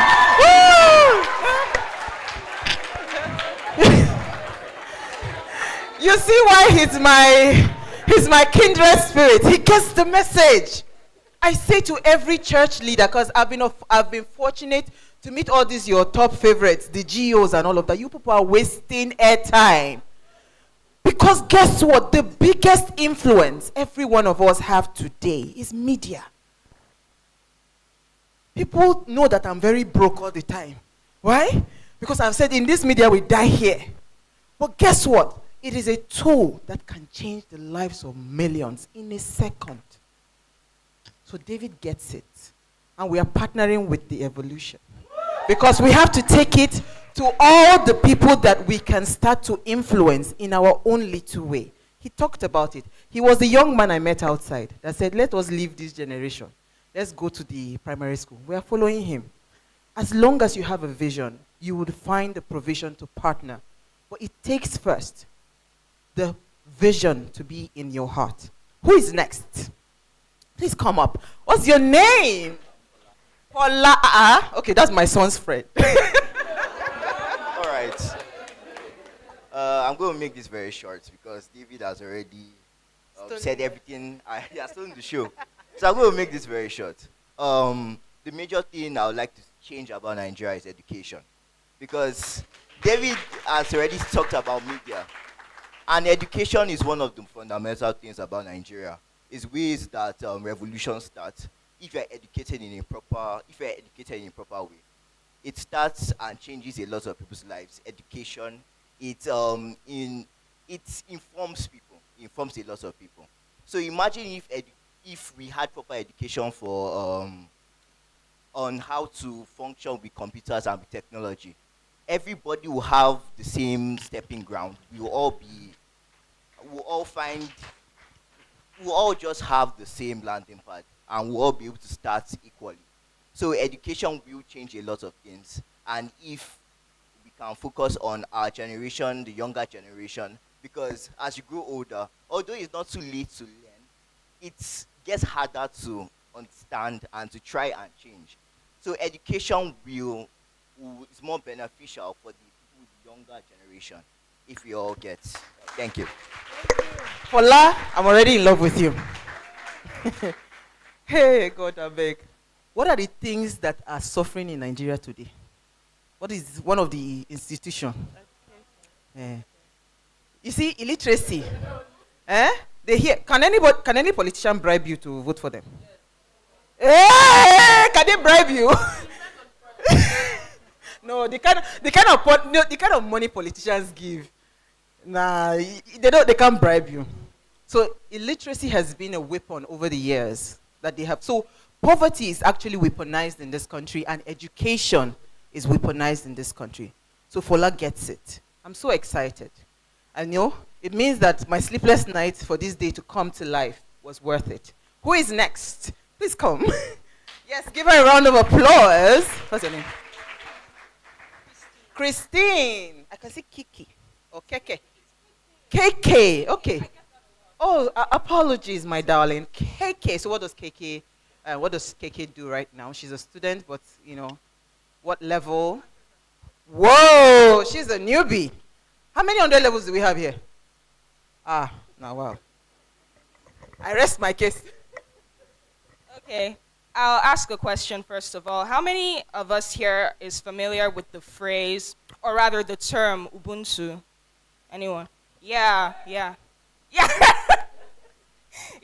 So basically, for those of you that don't know, Ubuntu is a term that originated from Bantu, somewhere between East and South Africa. And the term actually is an African ideology that states that I am because we are. It essentially encourages unity. And one of the things I learned from my MPC class is that Nigeria had very strong, not just Nigeria, we had very strong cultural unity. It was one of the things that made us successful, at least before the white people came and all that stuff happened. So one thing I would actually really change about Nigeria is the fact that, I don't know if it's just me, I noticed that we don't really love each other anymore. We always have this, if it doesn't concern me, what's the phrase? That's a you problem, not a me problem. Yeah, we have that. If it's not a me problem, then I shouldn't care about it mentality. So what I would really change, every man for himself. Yeah, and it wasn't like that before. Before we had this, you mess with one of us, you mess with all of us mentality. So one thing I would really change about Nigeria is to just bring that closeness. I have a few friends. I really, really love my friends. So yes, but it's not just about friendship. Although friendship is very essential, I'm not saying that we should go out and be friends with everyone, but if you just have that, if you respect someone, another thing, if we all respect someone, you look at someone not as my friend, but as a person, and you respect that person, then you would love that person, would I say. Yeah, and I'm a Christian too. Part of my religion is founded on love. So, yes. So yes, back to the question. One thing I would really change about Nigeria is our unity. Not change, one thing I would bring back is unity and the love and respect we once had for each other. Yeah. Absolutely. I love Christine's angle. For a long time, if you ask me where I was from, I will tell you I'm a Nigerian. Right? Because I believe we are first Nigerians before we come from any part of Nigeria. Another tool that our politicians always use is disunity, ethnic divide, religious divides and all of those things. So I don't see through those lenses, right? It's humanity first. As long as you're human, I should deal with you with love. So thank you again, Christine. I would love to say that it is important that we understand why we're here. When Christine was talking, what is the one thing that unites this current generation of young people? The internet. So if you understand the power that you wield, that is why most times when the youth come together, we shake the core of these political leaders because they know how powerful we can become once we have one voice. So most times you find them trying to poison the minds of young people. Well, come, let me give you money. She said it depends on the amount. I don't mark you. you know? So they try to poison. But imagine if we start to see digital tools as, you know, our power as young people and continue to galvanize ourselves. What do you think will happen? Whether they like it or not, at some point we'll force them to change. All right? Next. My friend. What's our name? She's very, I was just going to say that she's very pro-African, and she's now, Chimamanda. Nice. I won't forget your name. I wanted to talk about something. So we normally sweep this under the carpet, and I really don't like that. And I feel like silence is an act of violence as well. So I wanted to talk on the lines of religion and religion in Nigeria. First of all, Nigeria is the third most religious country in the world, and it has the highest number of people living in extreme poverty worldwide at the same time. And it is mostly said that there are more religious houses than factories and industries combined. And in a country that is so religious, and obviously a lot of religion is founded on love and support and unity, we look around Nigeria and it's just like, oh, where is all the love? Like, where is all the, like, religion that we always, like, claim to, like, oh, be so strongly, like, united with? And then it's just like, oh, and then you just see everyone fighting and everyone being mean and nasty. You go online, you open comments, and everyone are mean. Everyone is mean. And then there'll be the same people complaining about, oh, Tinubu, bro, you are also Pharaoh too. You are Pharaoh to your neighbors. Like we should be kind. But then Nigeria, like, yeah, I don't know, it's like such a paradox. Such a religious place it's like hell. It's like, what is this? And I feel like if more people could just practice what they are practicing. Like, practice what they are actually practice it.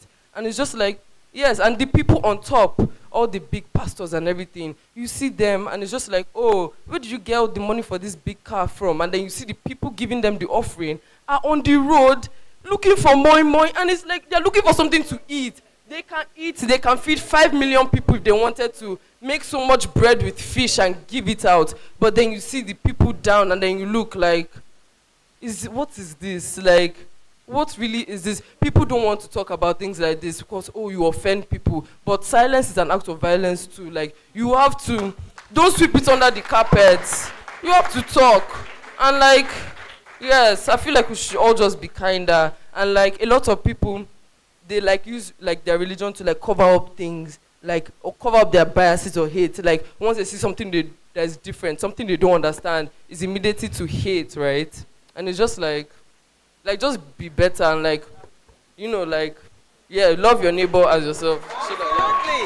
Let's give it up for Chimamanda. So Chimamanda's message is love, right? She's preaching love. And it's, I mean, if you look at it, at the core of everything that we're doing, the reason you are able to sleep. You know, sometimes I used to ask myself, how do our politicians, how do they sleep? Because you are seeing somebody hungry, you're seeing somebody dying and all of those things, and yet you're able to sleep. It means you have no love in you. Do we have more people? Oh, awesome. Okay, quickly. Come. Can we give her a round of applause? Okay. Hi, everyone.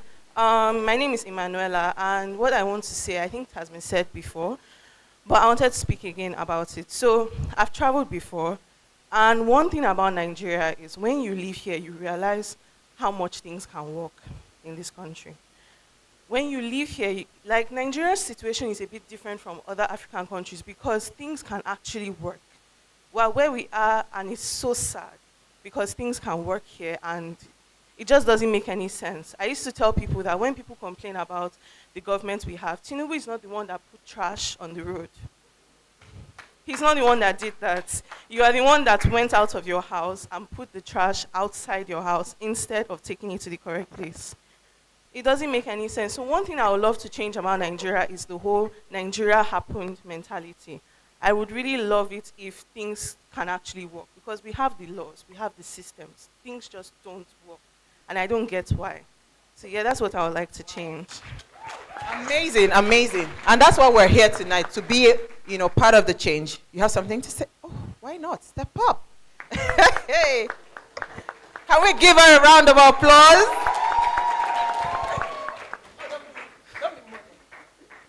I'm very humble, you know. I'm a very humble girl. Hi guys. So my name is Nkiru, and I wanted to say like everybody has spoken really well. So I was just trying to like gather my thoughts together. But then one thing I would really love to change about Nigeria is um how we organize and demand change. So it's a thing where like in our generation we live in a very digital world. I mean like digital presence is there, but then there's a lack of digital awareness. Like we do not have digital awareness, and it's a thing of like the digital tools that we have. It gives us access more than ever. Like I know that there are lots of things I'm able to do that my mom cannot be able to do, or that she couldn't be able to do, and she's like, "Oh, Ikiru, come and help me and do one or two things here," and I'm like, sorry, sweetie. We call our mom sweetie. It's like, "Oh, sorry, sweetie. Just do this, do that, and you're good to go." And she's like, "Oh wow, oh wow." So it's like that is really a big problem, and it also like translates to how we use social media. So I'm going to quickly talk about the instance of the NYSC girl and Senator Natasha, because I believe that these are two instances that we are well aware about, right? So these instances, right, this babe, she took it to social media that, oh, NYSC this, that, and the other. And then you now see the way the higher ups, in quotes, right, reacted to this thing. And then you also see the way there were a lot of people on social media who were supporting her.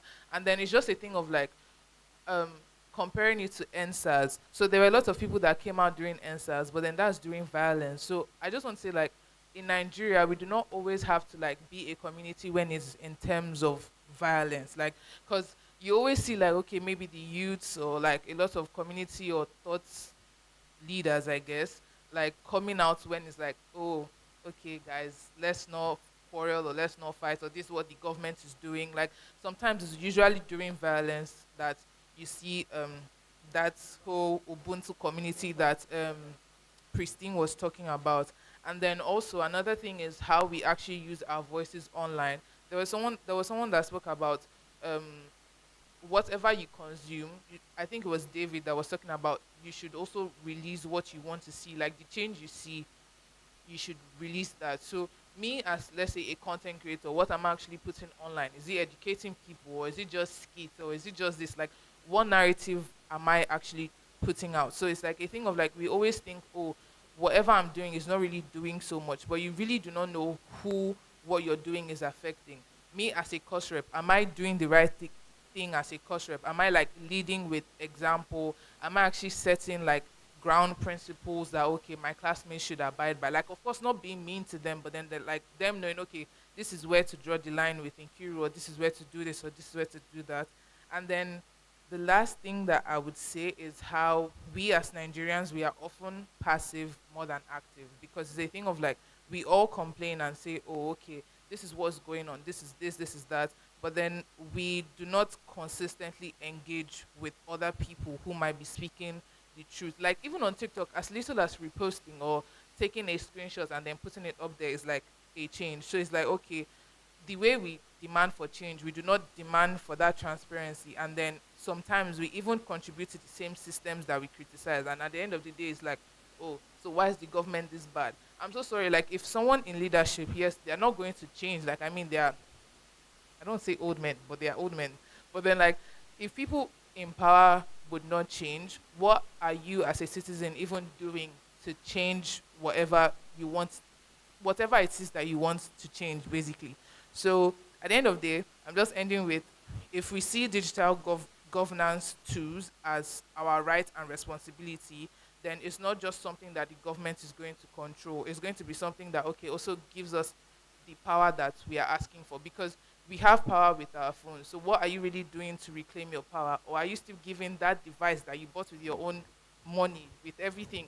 Or yes, are you still giving your power to the government because of, they would do what? They can't really do anything at the end of the day. So if the government is really seeing that, oh, these people are not coming to play, they would also be in check, even if not so much. But then at the end of the day, you cannot be giving the power that you have to someone else and still complain and criticize the same power. I don't know if that makes sense. I mean, Christine, no, not Christine. Nkiru, thank you so much. I think she kind of wrapped it up nicely to bring us back to the topic, because I was going to say after her that digital tools is our superpower. And she said it, right? You can start to intentionally, that's the beauty of the internet. There are so many people, I don't know if this happens to you. You see people talking, speaking, acting as though they've lived abroad all their lives. Why? Right? Because everything they know, I mean, I have some people's children, and when you hear them talking, you think they are British. But they are fully Nigerian. They've not even left the shores of Nigeria. That is how much that exposure can do to us. And I loved what Nkiru said. See what China is doing with, TikTok and all of that, right? And it takes all of us. I've not said that don't do your soft life, YOLO, you only live once. I've not said don't do that. I've said that mix it, right? Some days, come out and say, you know what? Let's speak to ourselves as young people. How do we start to intentionally, and you might just have 2 followers, it's okay. You don't need to have the millions of followers. But if you make a commitment to intentionally put out something every single day about, just educating the mind of someone on responsible use of media, or on something, or the importance of getting a proper education, or something, or the importance of learning a digital skill, anything, but something that would contribute to the bigger positive goal, then you have contributed your own quota. So I'll leave it back to the panelists to wrap up and tell us, right, what they think about the topic and what their inclinations are more towards. Is it going to be for surveillance? Is it going to be a threat, or is it best of both worlds that we can get? And, just leave it up. In the next 5 minutes, we'll be done with the session. Was this fun for us? Absolutely. Please give yourselves a round of applause. Okay. So before we get back to it, I was taking some notes from everyone that came out to speak, and I just wanted to cite some things. On the show a week ago, we spoke about how out of 147 countries, Nigeria is now the 105th most happy country. And 22 years ago, it was the happiest country in the world. So what happened? These are part of the questions that we need to ask ourselves. In a world where everybody's a skit maker, everybody can tell a joke, everybody can laugh, how come Nigeria is the 105th most happiest country in the world? And we had most unhappiest country in the world. And I also wanted to talk about how it's not just the government. It's not just it's not just voting. How are we part of a change? How are we aligning with somebody like David? What's he doing? How can we align with him?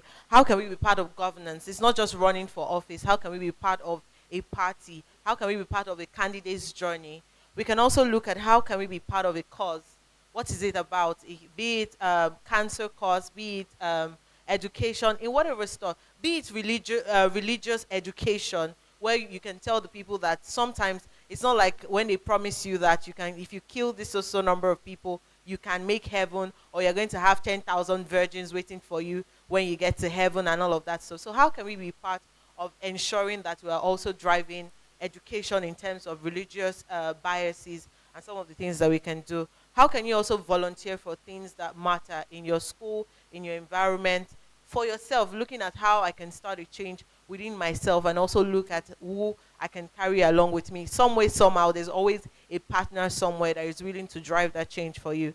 Talking about religion, I think I already mentioned that tribe is also one thing that always sets up apart. Okay, that's how Igbo people do. That's how Yoruba people do. That's how Fulani people do. And that's one of the things that always sets us apart. Oh, I'm not friends with her because my mom said Igbo people are like this. Oh, I can't do this with her because my mom said if I put her in the financial department, she's going to embezzle money. That's how Asan people do. That's how all of this. So I think that when we now start to change the narrative that tribe is not the issue, character is the issue. If we start to look at character development and develop people, human first, we might be able to drive the change that we need. And lastly, let us educate ourselves to know better and answer kids. We all know that kids are very intuitive. Kids are very curious. Someone here might have a younger brother, a younger sister that's always asking, why are you doing this? Why are you doing it? Why are you taking the bowl? So if we don't know what we have to say, will always say the wrong thing. So maybe we should also take it upon ourselves that we need to educate ourselves in order to help the younger generation develop themselves. But that's just all I noted from everything that was said by everyone. So thank you to those who came out to talk. I really appreciate that. Going back to the conversation, yes, who already asked that, so what do you think? Do you think that it's a tool for change or is it a surveillance threat? And can we have the best of both worlds? I guess this is how we wrap up the conversation. That's been very insightful. Listening to everyone speak, there was just this line I could draw from PAU student here, and that's great optimism. God Beauty on the show always attacks me, Madam Hope. Drop that one and tackle the government as it is. And then I remember there was a particular celebrity that came up online one time and clearly, let me use the word loosely, bastardized the nation Nigeria. And some people criticize that, why would somebody of great authority and influence be saying this about their nation? And I guess it's not just the only one, but many young Nigerians today have fallen prey into that. I don't know who made us feel like it's just okay to put our nation under our feet. I mean, my mom always says this thing, even if there's fire in your house, you're not, or your brother has pulled on his body, you're not the one to announce to the world that, my brother is smelling, it's terrible looking and all of that. Of course, this might sound like you're being diplomatic in your responses or in patching things up, but we can't throw away the glimmer of hope and the positivity that we hope to see. So one thing I've gotten from everyone, I just had to put this in because it's something that I'm known for, and I want to be known for that for the rest of my life, to see how much we can have a lot of optimism and positivity to see how things can actually change. And it started from our words. On social media now, we see a lot of people using it as a means to cause religious bigotry, ethnic bigotry. Why? Because we just feel like it's bad. Let's say it as it is. No, yes, it's bad. What are you doing to make it better? And I'm very happy that this conversation has been had. So to wrap it up, because I've said it, from the beginning of the conversation, recommendations that we should start having, taking up, I've forgotten your name, but you mentioned education there. Yes, we need to start having more digital literacy in our curriculum. Maybe your school is quite privileged to have this in their curriculum, but you would agree that still in this Nigeria, certain institutions, they just go over corners and just graduate students, and we really don't know what they are pushing into their mindset. So if we can have clear-cut, curriculums that helps with addressing some of these things for NYSC members, for secondary school students, higher institution students, that education I heard already. And a lot of independence for different bodies to be able to carry out their responsibilities better. One thing that we suffer sometimes is people infiltrate into different people's responsibility. So they are not able to independently do what they want to do and bring about the change that they want because there's somebody that is not making it happen. So if we can have some independence across different bodies, starting with the media. One way the media has been criticized, we've spoken about the media, is that there's a lot of biases that happen there, right? People pay some particular stations. I've had some friends that when they heard that I'm working in a TV station, they're like, oh, which political party is your TV station tilted towards to? Because they expect that different TV stations or different TV houses have some biases. So that shows there's no independence in bringing about the truth. So one way we can start going about change is to ensure that there's proper independence for different sectors, structures, and systems to carry out their responsibility without infiltration from external sources, be it politics, governance, or some other bodies. And we need to see more collaboration. If we can't talk about digital governance and not put private companies there, and not put tech companies in Nigeria, if you attend a lot of tech conferences, you will see that in that space, we're actually doing a lot. So this is time to have more collaboration with private entities and the public space. So it's not for one person to stand in isolation and say, I'm developing this. If the government doesn't want to work with me, that's how it's going to be. But if we have more collaboration from public entities and private entities, it will bring about this change better. So to land my statement and everything I've said, I think that this is a tool for change and not necessarily, or maybe it can be a surveillance threat. I don't know how to take one stance. I'm always like this, but eventually, we have seen from all our conversations so far that this is something Nigerians can start embracing more to come about that change we want in governance. And please, I want to implore every young person here, you cannot join the rest of the world or some ignorant people to paint your country in a bad light. When that celebrity came out to say Nigeria is all this and all that, I was really very furious, and I felt like, yes, we have a lot of skeletons in our cupboard, we have a lot of system problems, but really, in front of the whole world, this is your own 2 cents on your nation. And it shows that, going back to what the beautiful girl said about loving ourselves, loving our nation, seeing possibility, things can be changed. And I think that digital governance is one tool for change. And let's hope in 2027 election, because we've mentioned e-voting and all of these things, maybe if it is put out better, we can see some changes in the future. Thank you very much.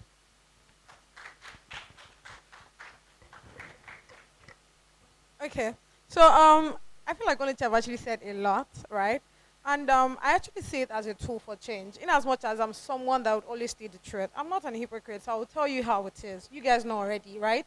So if I feel like a certain thing is not working, I would say it. Do you understand? So really, again, there are certain things that are not working from the government angle, but of course, what exactly are we doing as individuals, right? And that's where I will take off from what she said about the whole collaboration thing, because again, I've always emphasized about private entities always taking up the mantle, because again, I believe that, our government are too busy to take care of certain things. So that's where it's the angle for, we as citizens to also do something. Do you understand? So you yourself, what exactly are you doing in your space? Who have you, impacted in your space? So that's literally for me what would work. Do you understand? Because again, if we have tech companies that come together and say, okay, let's bring out this tool, these are the tools that can actually help, we will of course get somewhere, even though our governments are a bit busy with what they are doing. So just to wrap it up, right, to sum it up, I believe that we as individuals, we have a role to play, and I'm not take it out that we don't also need the government in all of these things, because truth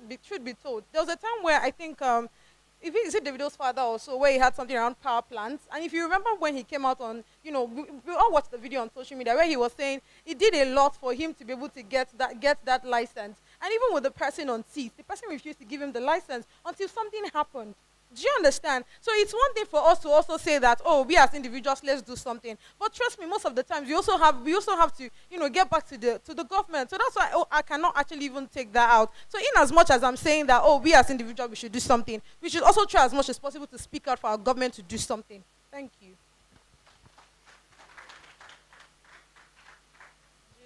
Do you have anything to add? Or you just agree? I agree with what everybody has said. I also tend to be very cynical and lose hope easily. But I think that Nigeria has a great potential for change, especially with digital governance, because there are already things in place that can improve that system. So I think that the most important thing, like many people have already said, is education. Like, for example, when Hitler wanted to impose the Nazi part in Germany, he started with the children. He was enforcing propaganda from a very young age to fundamentally change their mindset. So I think literacy is the biggest issue in Nigeria, and just education largely. And so if we start with those things with very young children, and we start changing the mindset from there, I think that we can engage in conversation like this because we went to school, we had the opportunity. And so if we provide that opportunity for everybody, digital governance can absolutely be a huge tool for change, more than it can be a surveillance threat. I think the good is much bigger. The positive, the potential is much larger than the threat. Okay, thank you very much. I highlighted some of the recommendations that I would want to send out to the Nigerian government in my book. So permit me to do la crème la poire in this sense.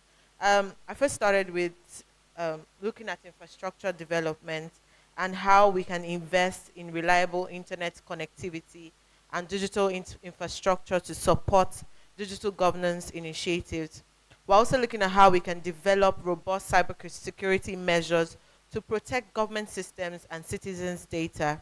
On capacity building, we're looking at how the government can look at providing training and capacity building programs for government officials to enhance their digital literacy and skills. And there's a lot of private sectors that manage that. For example, the Parallax Media company helps to train people on media literacy and everything that concerns media. So I feel that if they're able to also collaborate with this kind of private organizations, we can develop government officials' digital literacy and skills. For some reasons, if that happens, we will not have a situation whereby somebody wakes up in the morning and the first thing they do is change the national anthem to the old one because it relates better. This time around, we'll start having real change and policies that have already been pending for the longest. I also think that on policy and regulation, the government can develop and implement policies that promote transparency, accountability, and inclusivity in digital governance, and establish clear guidelines and regulations for data protection, privacy, and cybersecurity. On citizen engagement, I'm looking at how the government can implement digital platforms that enable citizens to participate in decision-making processes and provide feedback. If we are part of the National Assembly's plenary sessions, maybe we cannot just watch. Every time, all we do for plenary sessions is watch what they have said.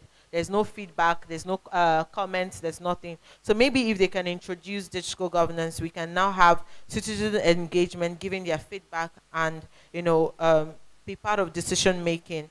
We're also looking at how monitoring and evaluation can happen.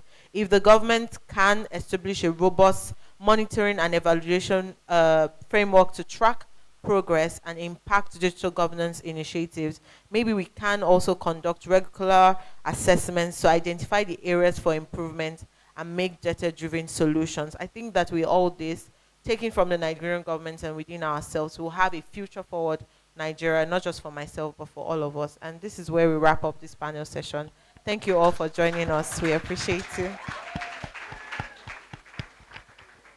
So, can we please give a round of applause to our panelists? They were able to hold it down, despite all the interruptions. So I'm a very scattered person sometimes. Scattered in a good way, not scattered in a whatever way. So 2017, I got an idea that, up until that time when people were doing board games, intellectual games, right? You go for a competition, maybe a spelling bee or a chess competition, the next thing they give you a handshake, Abi? Or they'll give you an exercise book. That's if you're even lucky to get an exercise book. So 2017, I think again, there was rave around Big Brother. Everybody wants to be an entertainer now. I've always been an advocate for balance. I've not said don't do your entertainment. Do your entertainment, but have a bit of balance. So 2017, I then decided, you know what, I wanted to do something. I wanted to put together, a tournament where young people can take advantage of their intellectual prowess, right? And then win something amazing for it. Up until that time, it had never happened in the history of Nigeria across board. So what did I do? I called a few friends and I said, you know what?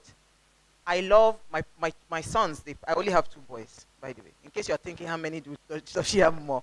So I called a few friends of mine and I said I wanted to put together a board game tournament. And in that tournament, what we wanted to do was bring a bit of, strategic thinking. So we brought in chess, bring a bit of language proficiency. So we brought in Scrabble. Then we said bring a bit of our culture. So we then brought in the Ayolokon as the 3rd game. So we called it, my foundation is OSFI, so Sayuwa Mesale Foundation International. So we called it the OSFI Board Game Tournament. And in 2017, we launched the very first edition. And we did it, first of all, I think I cried that day because I did not expect the amount of people. We had over 900 participants or so. We did not expect it. But one thing struck me. When the officials, because it was in partnership with Lagos State government and, of course, I had to bring in my arbiters, my adjudicators and all of that. So it was in part, I had to bring in Lagos State government officials, right, to come oversee so that it is credible. They kept on saying, madam, this is too much, this is too much. And that time I was skinny like this, like a broom. This is too much, it's too much. Because when we sent out the email, we asked every participant to register online. So we told them, come with warm clothes, come with this, come with that. They were wondering, what are we coming to do? So by the time they walked in and they saw the setup, it was almost like, wow, this is too much. So the first edition was 3 days. And by the time the winners started emerging, you see that some people came, like some schools, they brought their students from Makoko, from inside bus. You could see they didn't have shoes, but they came. And in the end, they were living with laptops, They were living with cash prizes, with school bags. We made sure that at least we gave everybody school bags and all of that. It broke me. Because first of all, that day was it's one thing for you to have an idea, it's another thing for you to see it come alive. I just saw that this thing is not as they say, the narrative that people are not interested in intellectual games. It's just how you present it. Let me tell you, fast forward or rewind back to how that vision was birthed. I was in church and I was listening to our sermon, Pastor Sam Adeyemi. I go to Daystar. And he was talking about a movie. I recommended the movie to go and watch. It was Queen of Cartway. I don't know, has anybody seen that film, Queen of Cartway? You saw how that girl, just because she had intellectual prowess in the game of chess, she was able to take her family out from poverty.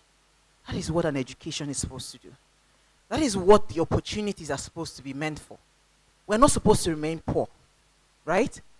He taught on something about when there is a plain level field for everyone. You cannot monopolize who gets to be successful in life. No. Give everybody an opportunity and see if we all will not be successful. So that was how the first edition came about. I don't know, somebody mentioned Tunde Onokoya when they were talking, the chess to slum guy. And I'll tell you now another story. 2018, I said, you know what? We did this first edition in Ikeja. It was called Shiba Center on Mobolaji Bank Anthony. 2018, we took it to Eco Hotel. It was bigger, it was massive, and all of that. I still have the picture there of Tunde Onokoya. I think it was when he came to that edition, because he brought some of his slum chess players to come play and all of that. I think that was what also evoked, because it was shortly after that that he started putting dignity to the game of sports, chess, in the slum. So he started wearing them suits, he started dressing them up, even though they were still playing in the slum, he put a bit of dignity to it. I say this to say that you never can tell where the influence would be. Your job has always been plant the seed. How it's going to germinate, how it's going to go, you do not know. Our job, they say Paul plants, Apollo waters. It is God that gives the increase. So imagine all of us here in this room decided that I just want to do one thing. Nigeria would definitely be better. Let's stop thinking change and thinking the big picture. No. Let's start with us. Thank you so much, everyone, for your time. And another round of applause to our panelists. And this is where we officially draw the curtain. Let me apologize, though. I did not know if we were going to be plenty like this. What we made provision for is not a lot, but please, just take it that is a gift of love. So whoever does not get, let me apologize in advance. Oh, I need to quickly say something. Can everyone get out their phone, please? Yes, let's do a TikTok. Which one are we doing? TikTok No, or first we're going to follow at Official Upgrade TV, because that's why where so our YouTube channel, Mondays please, to Fridays, help our ministry. every day. Please, can we all take out our phone?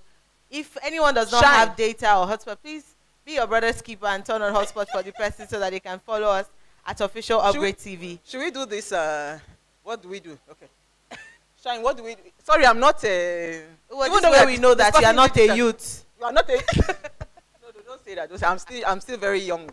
Very, very young. At Official Upgrade TV on YouTube. At Official Upgrade TV. You start to see our faces as it pop up. You see Uwa's face and all of us. Please, have you followed us? We're almost at 4K subscribers. So it means that by the time I get home, I'm going to see 4K subscribers and we can celebrate. Yes. Right? Organically grown. Yes. So, and honestly, the channel is targeted for young people, and because I'm very passionate about small businesses. So this is your platform. As much as you can, if you have ideas, come to us. We are very open to ideas. Yes, we're also open for student guests. If you want to come Student to guests, our you want to show come on the show as and well. talk about a topic, a passion, whatever, we're open to be there for you. And yes. So do we stand up, or how do we do this? Shine. Help me. Oh yeah, you people should come this way. Please, oh yeah, do we stand up? How do we do this thing? I used to see it online, but I've never done it. This will be my first time, huh? The idea is just to say, what do we say? A shout out. Okay. So what are we shouting? No, Upgrade TV, no. Okay, Waste Campus Store. Okay, all right. Live at Pan Atlantic University. We should do it like. So I should stand higher, yeah? Okay. Now you people should please come. Yes, stand up, oh. So we're going to shout 1, 2, 3, Waste Campus Store live at SMC, PAU, Pan Atlantic University. Should we do SMC or just PAU? Okay, hey, okay. Please come. I want to see everybody. Oh. Shine. I just pressed this. This? All right, everybody, 3, 2, 1, let's go. Waste Campus live at PAU. Ewo. I hope I got it. But thank you, everyone. Thank you so much. We have come to the end. I hope this was worth your while. Yes. Our panelists, please, let's take a group picture quickly. Panelists, let them take it. I got it. Oh, nice. Which one? My phone.